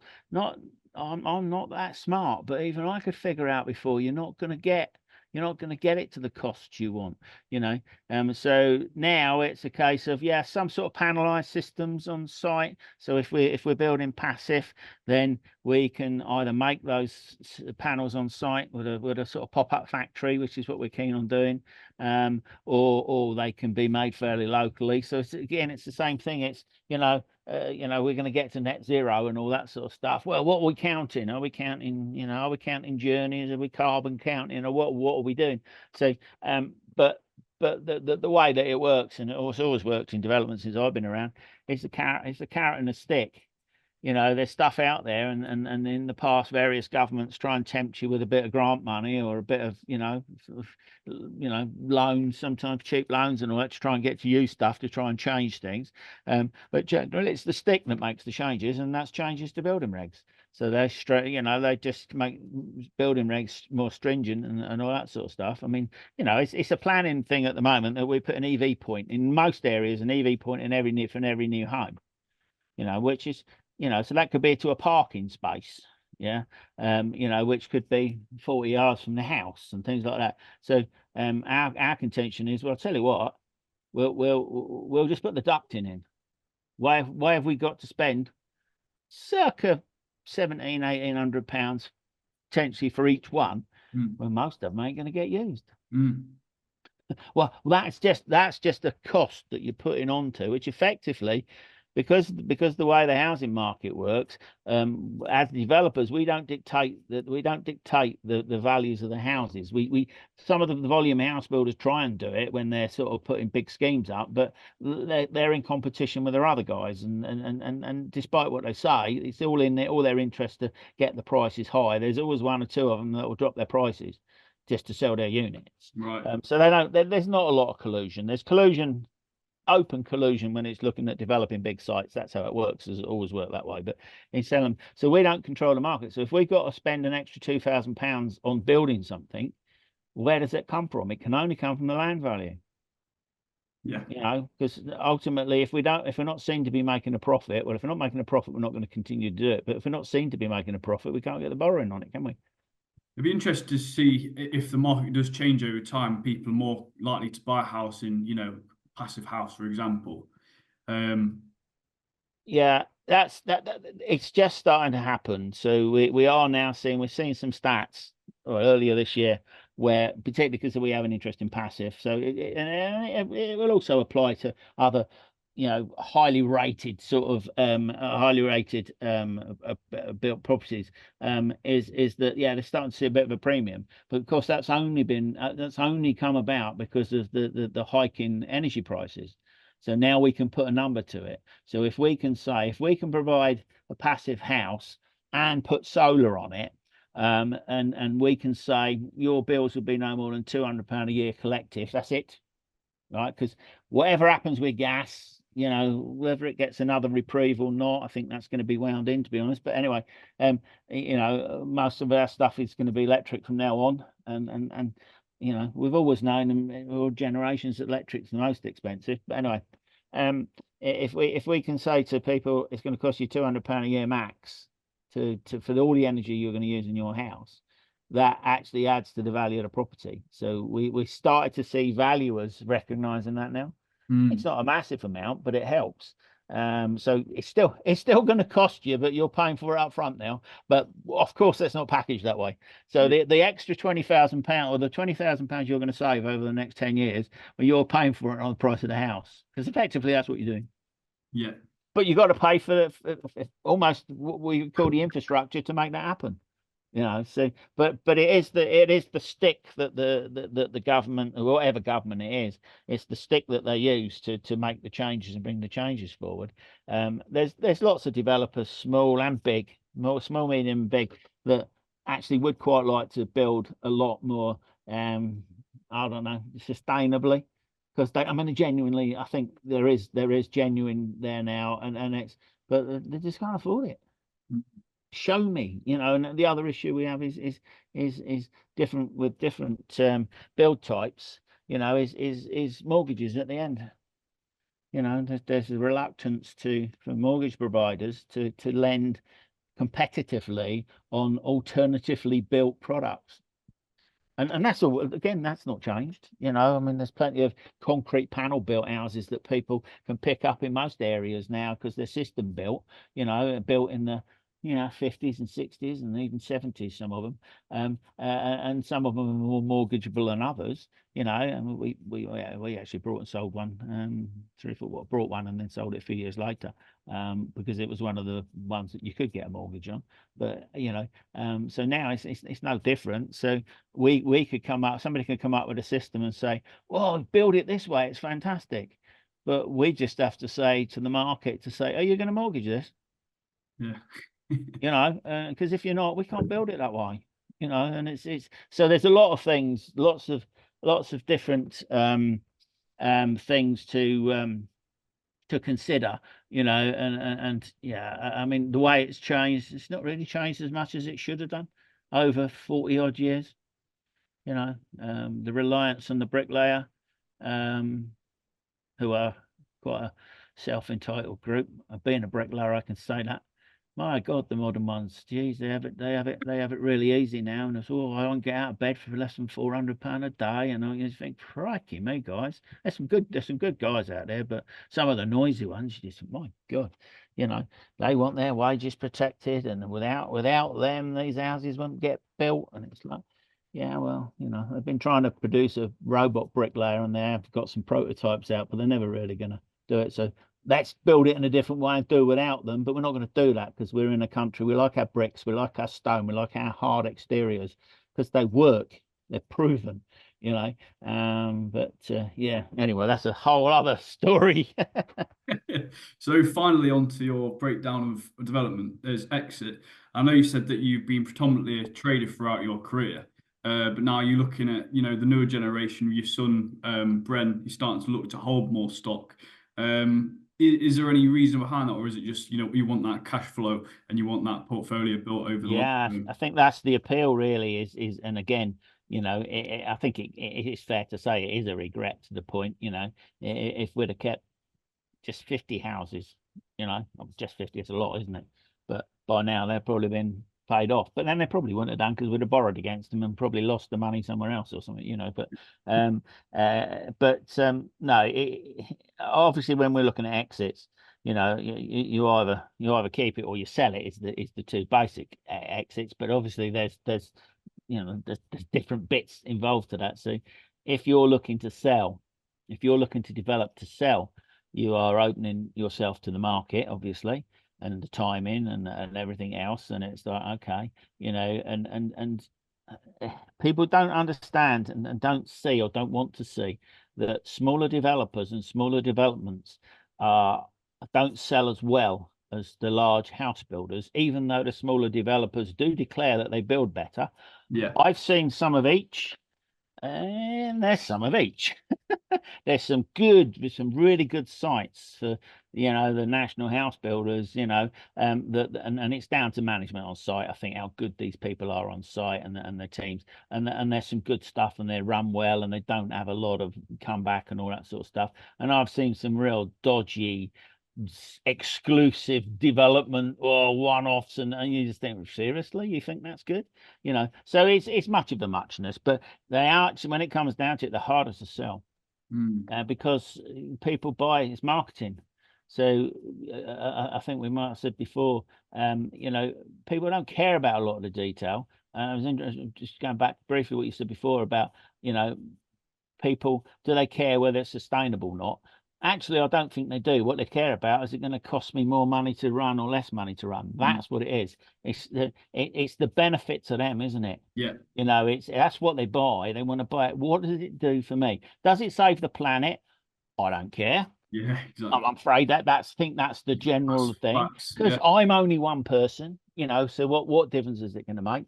Mm. Yes, but it's built with this and it's built with that. They don't care. They don't care it's built. What's my mortgage going to cost me and how much is my electric bill? Yeah. But in terms of sort of selling, it's hard for people to realize that, right, I've built 6 units, and if you're building 6 units to sell, pretty much all your profits in the last one. Right. Even 4 units. Well, in fact, the less units you are, it's always in the last one, isn't it? But once you get to more than 6, then you might be getting out. But so you could have quite a successful development and sell 5, but your money's all tied up in number 6.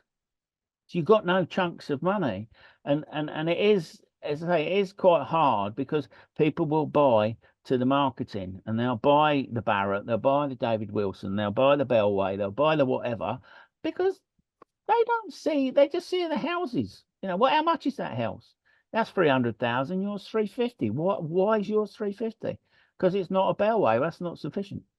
That's not enough. That's not good enough. Even the valuers won't sort of, so it is hard to sell, and we often see smaller developments where they don't sell them all, particularly apartments, that's I don't know. Anyway, that's you could do a whole podcast on apartments. The 5 minutes on the benefits and 2 hours on the why you shouldn't do them. But yeah, so selling is thing. But I think on smaller developments, it's a case of right, what's our exit? What's our alternative exit? And our alternative exit is always refinancing, isn't it? And holding. So okay, realistically, how much money are we going to be able to draw out, or how much money are we going to have to put in if we have to hold? So it's the what if, it's the sensitivity analysis that you do when you do your appraisal to sort of say if it's if it's only 4 units. So I think most people could probably see the less units there is, the bigger risk there is in terms of selling it. So who wouldn't want to build £5 million property? Whoa, and you're working with all the top quality and all this sort of stuff. And I do know one guy, they only do the £20 million plus stuff. They don't do very many, but and so in fact, but I wouldn't do that because I'm completely exposed to the 3 or 4 people that Mr. Daggers can bring to the table or whatever, and look, can afford it, so that's why we tend to stick to smaller stuff, family type size homes, where there's room for at least two income income people, so that they can actually pay a mortgage, afford a mortgage, and if not, they can be refinanced when they're not necessarily having to put more cash in. Sometimes you've got to put more cash in. If and how long do you leave something on the market before you take that decision? That decision is normally made by your funder, not by you. Yeah. But they will want to know what your plans are if you do not sell. They want to know that when you're applying for the lending.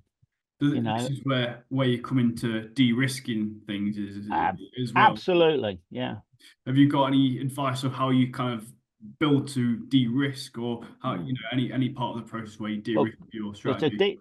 de-risking is yeah, making sure that you're not building too high a value, yeah, and you're not building all your eggs in one basket, as it were. So we would say that until you get to about 6, there's a lot more risk. There's less money involved potentially, but there's a lot more risk. You've got you've got less you can do. So if you're building the £5 million house and you can't sell it, are you going to be able to afford to refinance it to mortgage it? In very few areas would it actually stack up on affordability. You might end up getting 40% loan to value. Well, so then it becomes, it gets taken off you, and they'll sell it for their extra margin, which was your profit, sort of thing. So but the best way to de-risk it, if you do multi-unit stuff, is effectively pre-sell some of them to yourself. So expect to keep some. Mm. Yeah. But if sales went really well, you could then release some of yours and sell them, couldn't you? But if you, from a lender's perspective, and you have a look at it and you look at affordability and you look at the things that say, right, okay, we're building 20 houses. Right, on 20 houses, we're going to have some affordables. So let's just say we're going to have 6 affordables. So we're going to pre-sell the affordables to somebody. So we've now got 14. Well, okay, what we think the market is, there's good guidelines on most areas, how many you're likely to sell per week, per month, because of the area, and there's loads of stats that back all that sort of stuff up. So people always think, oh, I'm going to sell, I've got these 6 houses, I'm going to sell them within a month. Well, actually, if you look at the stats, you'll see in that area, you might sell, a 4-bedroom house. They might sell, one every 2 months, and you're not the only one building some. There's somebody who build them up the road, so you're competing with them. So it might take you 18 months to sell those particular houses. So, and all this information is what you're presenting to your lenders. So they're confident with you to say that you know what you're doing. So you would then sort of say, well, I think we could say we've got 14 left. We're going to keep 6. We can potentially afford. We don't want to, because it means it's going to tie up all the profit, and when they're all tied up in them 6, and we won't pull any more money out. But that might not be a problem for you, because if you've had a successful development and it stacks up, then you'll be able to borrow the money, the equity you want on the next one from somebody else, because you've got track record. Yeah. So that's when you don't need to put any money in yourself, because you've got your track record. So you're then effectively saying, what we've got here, development funder, is on a 20-unit development, we've got market risk of 8.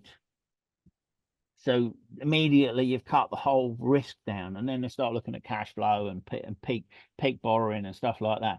So de-risking it, even though you might have no intentions of keeping them all, but the funder will want to see that you're going to keep some, or prepared to keep some, and you might have to. And ultimately, nice to sell them all, but and then of course the more you've got to sell, potentially the longer it's going to take. So then we start looking at phasing the build and different things. So as we start getting to 20 units and more, we start having, financial phasing. So, cash flow phasing and stuff like that, or the cash flow financial phasing, which keeps the cash flow coming through. But so the opposite to that is the guys that want to develop and keep all of them. Well, that's sometimes risky, because again, we were sort of saying to people, right, and this happens quite a lot with commercial to resi. So somebody will say, oh, I've got this building and it's going to be PD and it's all right, so there's no plan issues, etc. I'm going to get 14 units out of it. At this point, I've got no affordables. I think that's about to change, but I've got no affordables on it and things like that. So it's fantastic. It's great. But actually, are you actually going to get the borrowing on all of those? And when you've got multi units in one area, you create your own competition. You are your own competition. So as soon as you've got one void, it's okay. You've got 2 voids. That suddenly becomes a problem. Yeah. It's logical, isn't it, when you talk it through? Yeah. And so funders are the same. They're saying, no, it's not practical for you to keep all of those.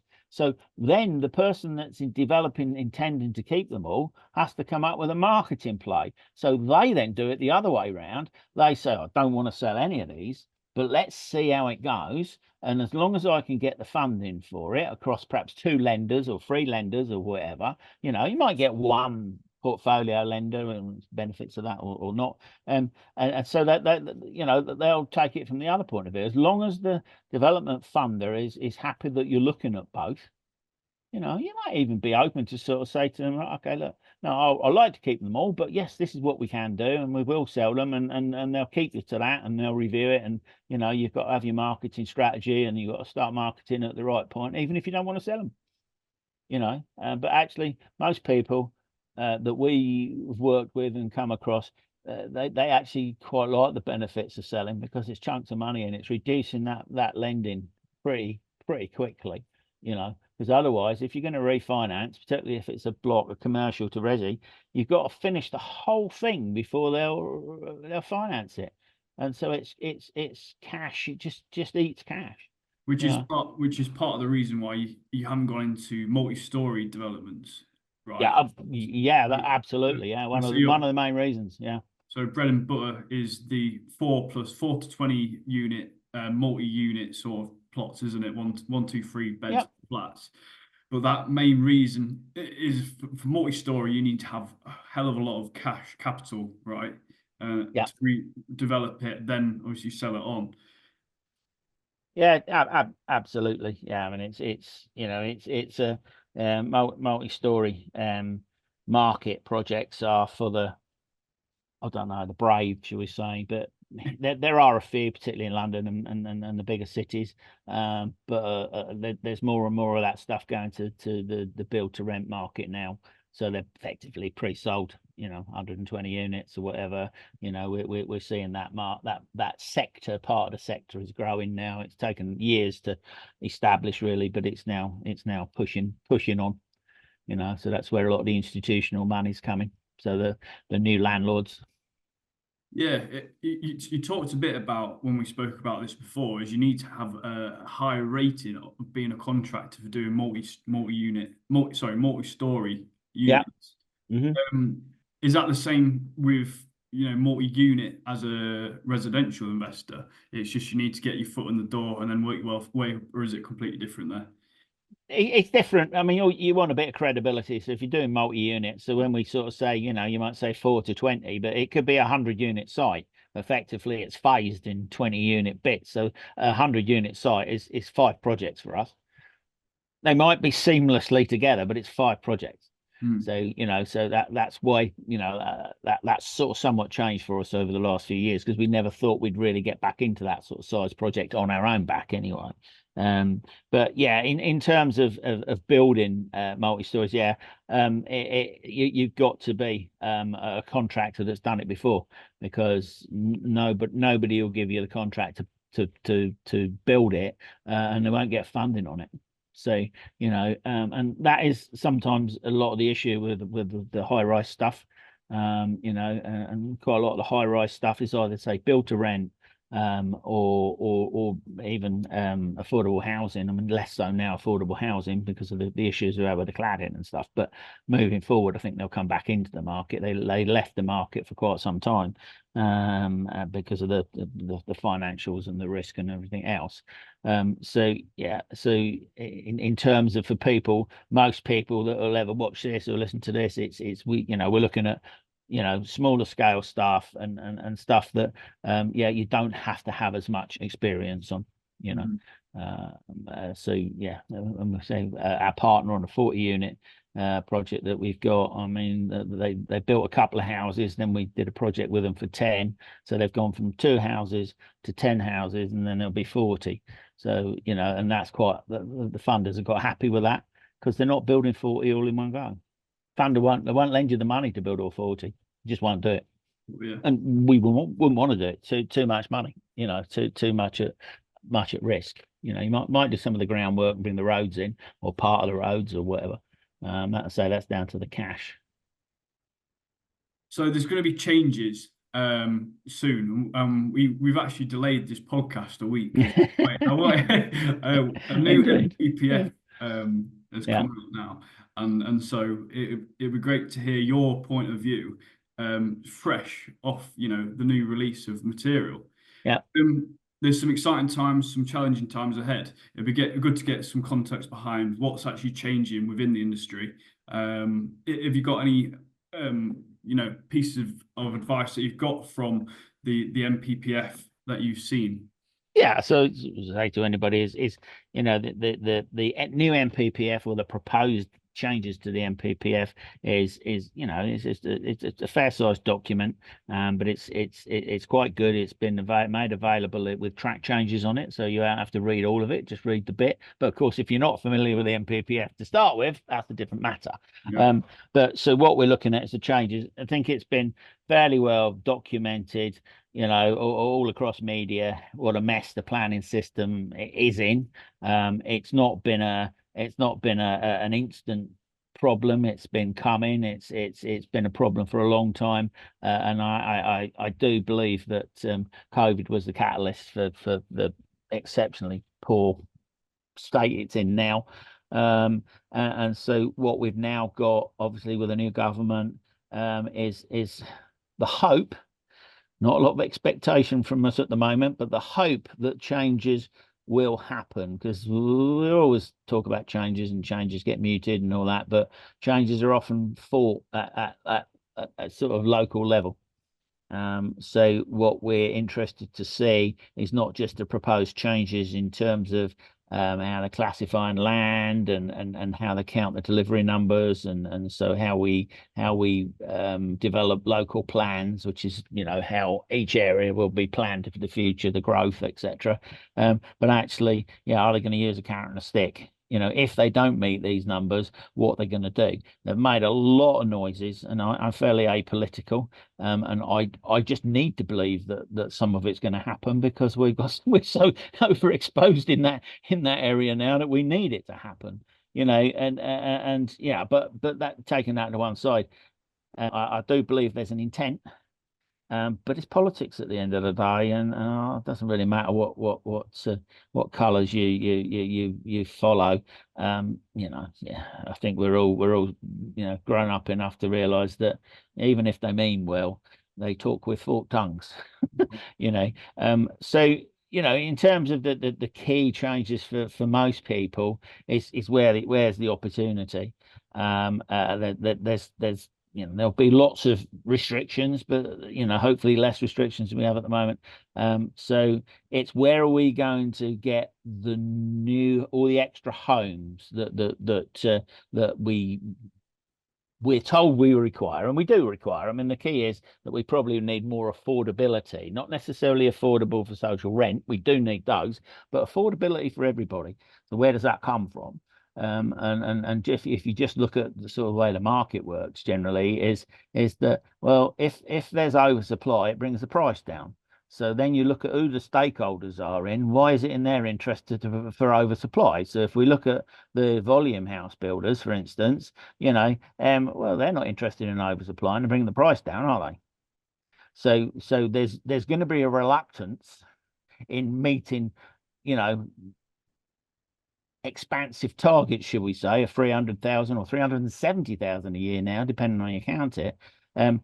Whether we've got the resources to deliver those is not necessarily the point. I'm not sure whether the main stakeholders are willing to do that. The market would benefit from it, because it would stabilize or even reduce prices, which to the end user is a good thing, you know. But yeah, how often is the end user considered, really? So, you know, the market is going to do whatever the market does, and so restriction of supply keeps the price up. But I think most people would probably agree that we do need more homes and we need more affordability. So looking at the opportunities, as some of them are existing at the moment, but they're almost been reframed through the election campaign and the proposed NPPF changes, is okay. Let's look at what we call brownfield. So any site that's been previously developed, doesn't matter where it is. Most brownfield sites are existing buildings, or they were buildings and they've been demolished in towns, cities, villages. You know, they're there. That hasn't really changed. And there are all sorts of reasons that we can't deliver a lot of those brownfield sites, and again, that's another subject for a whole podcast. But so we should be developing previously developed land. So there's talk now of previously developed land in the green belt, and the green belt is very emotive. If anybody likes to Google or check me out on LinkedIn or Facebook or whatever, I recently posted, whenever it was, July posted a map of actual greenbelt. Everybody believes that every greenfield's greenbelt. It's not. There's a very, very small percentage of the whole land is greenbelt. However, local authorities, local communities, interested bodies treat every field as greenbelt. So it almost doesn't matter whether it's designated greenbelt or not. It's treated as greenbelt, which means we can't build on it. But obviously within those big spaces, there's lots of what is now being termed grey belt. So it's previously developed, previously used land. in those spaces. And they come up with service stations or petrol stations. I mean, there's very few of those, but 40% of all thus far identified grey belt is in London, on the outskirts of London. And so, which I think could do with a bit more of affordability. So we're probably going to see London's going to get even bigger. But so that doesn't leave so much for the rest of us, but it's only going to deliver a small amount of homes anyway in total. So what they're looking at is a wider definition of grey belt, which is lesser quality land, whether it's in green belt or the other area outside of green belt, which is green field. But all the spaces outside of villages, towns, and cities, basically, is the lesser quality. So stuff that is like we got 30 acres up against the motorway, up against the M5. Well, it's not open country. It's a green field. Absolutely is a green field, but it's not open country, and it's actually green belt.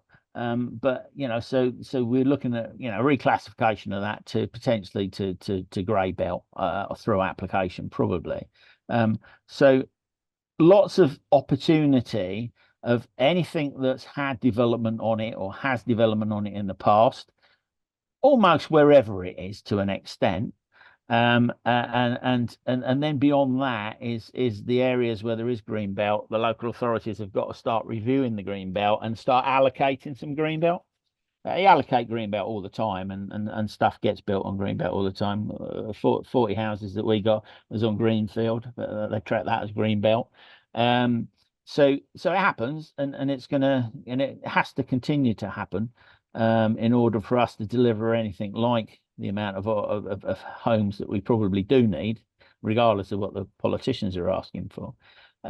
So lots of opportunities for everybody. So as before, anything that you can add value to existing buildings, or we can convert, or we can knock down and rebuild, or build something where there was something previously. And then on the outskirts of towns, cities, and larger villages, land that's adjacent to the boundaries, so settlement boundaries. And what's the quality of that land? If you're picking a village in the middle of the Cotswolds, then probably not going to work so well.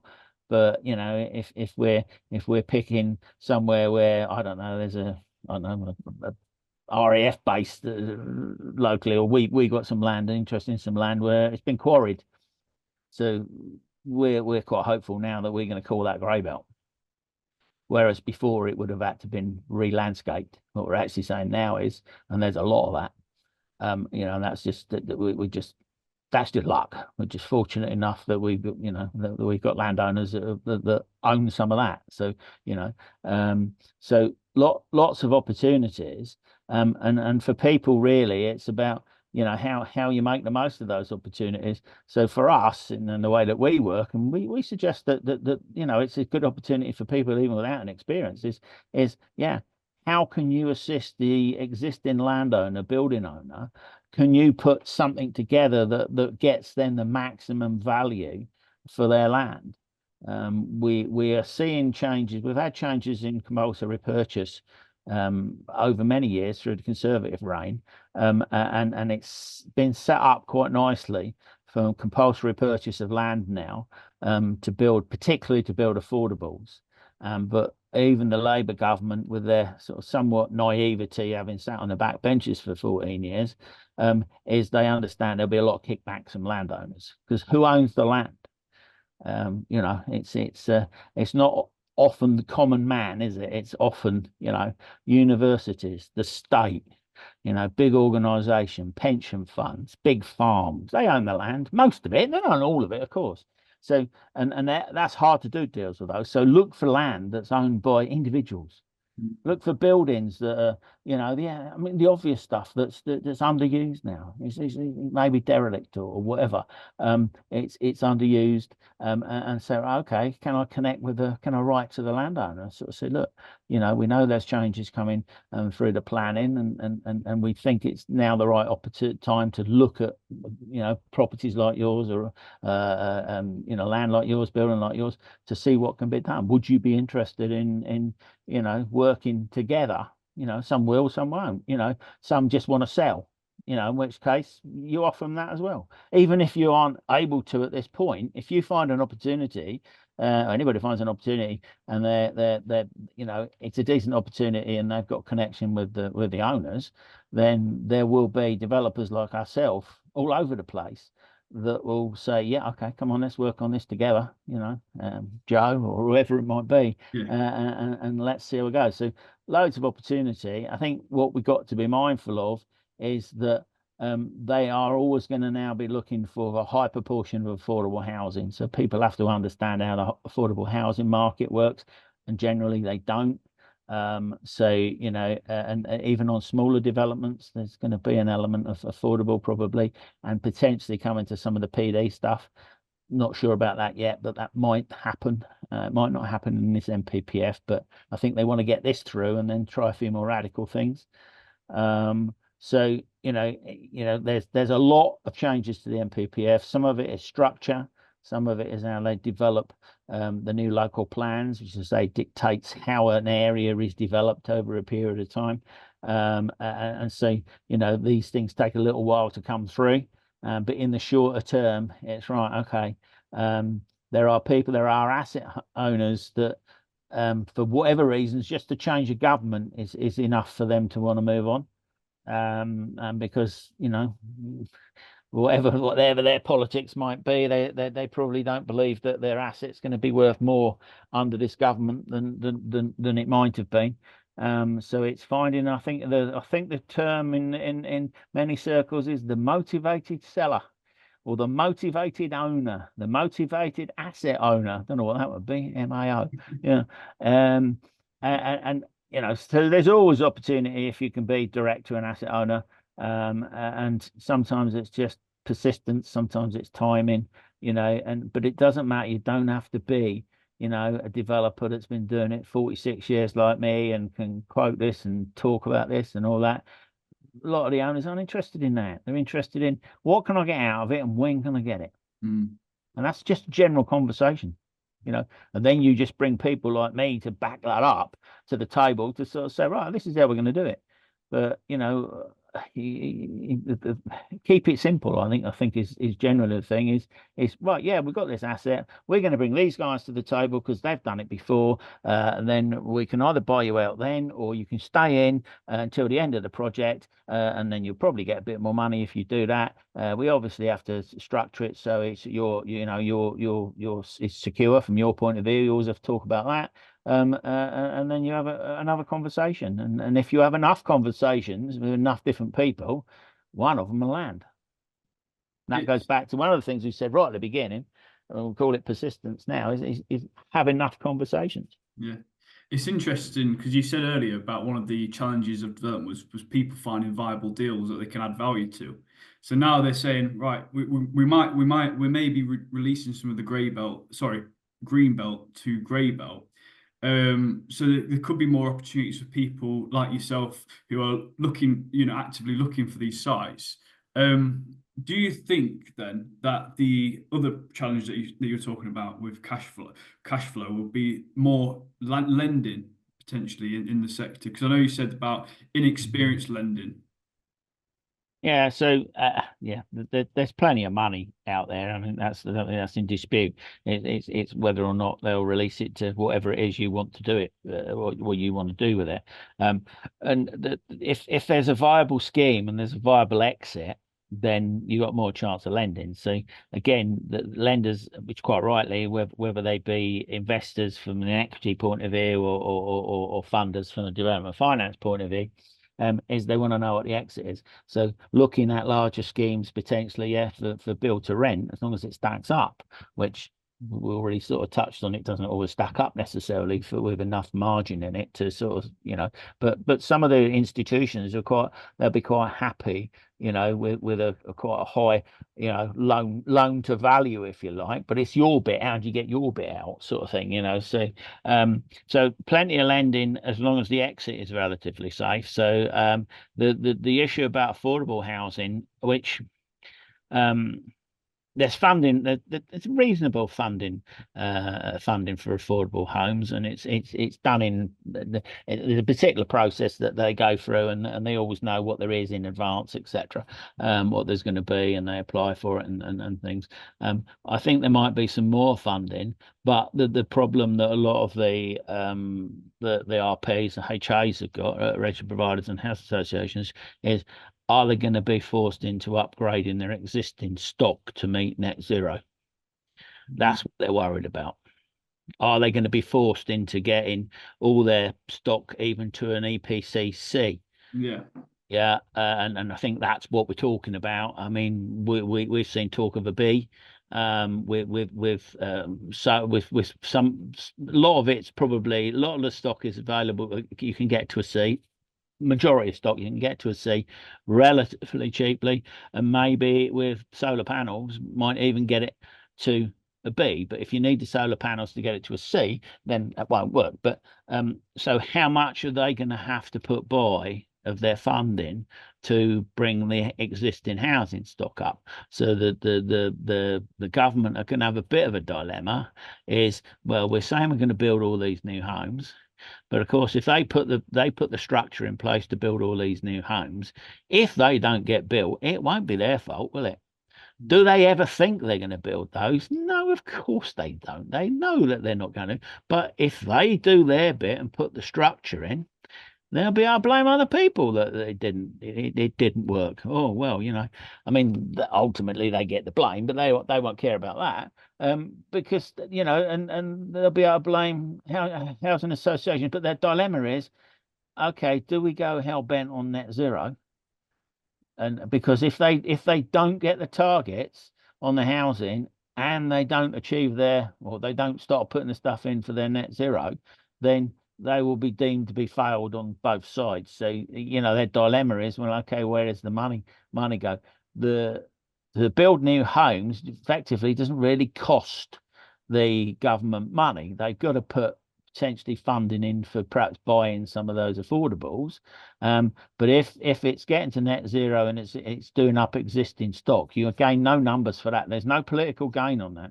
So I think where they'll move those targets, but they want somebody else to blame for moving those targets. So I don't know quite how that'll work out. But so and as I said, that a lot of the main stakeholders in the new build, ain't no way that anybody wants to build 370,000 houses a year, because even existing investors of existing stock, I mean, it could impact the value of all property. They don't want to do that, are they? In fact, no, they can't do it because it's just financially impossible. So yeah, it is exciting, because change is always exciting. Whether it turns out to be disappointing, who knows? But it's exciting. Hope gives us excitement, more often than not, doesn't it? So look, yeah, lots of changes coming up. Lots of the other changes are to do with process and how they count numbers and how many numbers, what their target's going to be, and all that sort of stuff. The Conservative government done away with housing targets, so effectively how many houses you're expected build in each planning authority in a given period. And they did away with them, which was just unbelievable. But anyway, Labour have brought them back quite rightly, and upped them.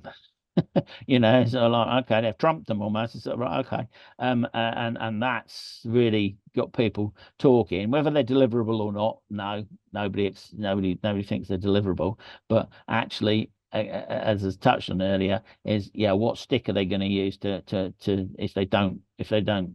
if they don't achieve them, what they're going to beat them with? And so we yet to see. There's no guidance on that, but the impending changes are pretty exciting. it takes quite a lot to get planning barristers and a lot of planning consultants excited, but largely in the community, if you like, in the thing, which is relatively small, yeah, it's excitement. Hope, I say hope, but little expectation, I Yeah, suppose. right. Yeah. So, what are your plans for the future then? Have you got any plans for further sites? Um, we we're always look at stuff. We've got no campaigns or anything at the moment because I think I said we feel somewhat overexposed in some of the on the planning place. So yeah, our interest at the moment is potentially collaborating with existing asset owners, sort of which we've touched on already. To work with them to get as much value into their asset, whether it's purely on a consultancy basis, or our preference would be yeah, part consultancy, part sort of profit share or whatever. Sunbrand's working on one at the moment, fairly local to us. But it's sometimes a hard sell to get asset owners to realise that their asset isn't worth as much as either they want it to be or they've got it on their books at. Because crystallizing a new value changes all sorts of things, and a lot of this some of this stuff's owned by pension funds, so they have to be very careful about revaluing things. So so but working closely, it's to say, if you can find that motivation with the asset owners to do something with, then I think that's our interest at the moment. And so working with people that have either got something that they're direct to vendor with, or they already own the asset. Really, really keen on that because it's so easy. We haven't got to worry about securing it then, have we? So it takes out. We just got to do the appraisal bit and then move straight on to the rest. And we got another one where they've got a lot of allocated land and they want to do a bit of development themselves, but it's hundreds of houses. So we're looking at, yeah, I mean, that's a long way to go, but that might be just on a consultancy basis. They've got the funds to build as well, so they got exceptionally deep pockets. They just need a little bit of guidance, I suppose. So yeah, and you can only do so much anyway, can't you? I mean, Right. personally, for me, I quite like the range of working with people that are relatively new and they've got the enthusiasm, and yeah, generally the youth. I got a bit tired working with old people like me because they're set in their ways, and it's like it's like pulling teeth sometimes. I get it because I'm like it, aren't I? So but yeah, sometimes you work with younger people, it makes you feel younger. So younger people that are either they're starting out, or we got a few younger people that have they're doing some great stuff. My concern with them is they're probably going a bit quick, but that's just Right. me. And yeah, so it's across the board really. So I mean, for me personally, it's about staying interested till I die, I suppose. Yeah, and so if there's someone listening to this and really wants to find out more about your consultancy side of things, do you offer a consultancy to people, like one-to-one sort of thing, or like a Yeah. classroom sort of type of thing? Yeah, we haven't done any class. Oh, actually, that's not true. We did a bit of classroom stuff a year or so ago, which was quite interesting. But we're not marketers, we're not sellers. So we know we got a lot to offer. If somebody could fill a room up, we're going to talk to people, yeah, all day long. Absolutely, that would be fantastic. But no, I have a relatively small amount of time that I'm happy to do consultancy, advisory support. I mean, and on a wider thing, we can offer project management, we can offer cost advice, we can offer all of those things from a developer's perspective, planning and the whole thing really. And then so yeah, so we got a few clients that we work with now, and that we work on an ad hoc basis generally. So if they need us, they'll call us. Others is a little bit more regular. So I've got a few people that I've had two messages since we've been recording this. One of them, he's very much right. I need you for 2 minutes, and I need you today. But that's fine because his 2 minutes is 2 minutes. Right. Other people say, "Have you got 2 minutes?" and they mean an hour. Yeah. Which, so yeah, at the moment, and some Bryn does a little bit. He doesn't do so much because he's more in the management of the actual project, so he's more hands on that sort of stuff really. But yeah, so um, yeah, enjoyed it. Excellent. No, it's been brilliant. If anyone wants to reach out to yourself on Instagram or Facebook, or website, for example, how would you get in? How do they get in touch? Yeah, just my name on either Instagram, Facebook, or LinkedIn. That's pretty much the only things I do. I think I've got accounts elsewhere, but I don't know how. I don't do them, so I mean, I'm not really sure. I'm not really sure I do the ones that I already got properly. But I every now Instagram's one that every now and then I give it a go, and then I think, oh, I don't know why I bother on here. But then I don't know. It's hard to give up on it, I suppose. It's Right. I spend far too long on social media, pontificating about different things, and it's Facebook and LinkedIn particularly, and sometimes there's people I think are listening, and sometimes they aren't. But hey, sometimes I just get it off my chest, and so Sure. it's therapy, perhaps. Is it social media is therapy? Got you. There's a course there. You could conjure a course up for that, can you? No, I Mm. appreciate it. But thank you very much for coming on today, Richard. That's an Hope absolute pleasure, everyone mate. hope everyone got a lot of value because I certainly did. And it'll be great to go around one of your products one day if and Yeah, as soon as we get something else on site, they will be available. My son Bryn's keen on doing that as well. Just get people, because you can learn a lot on site.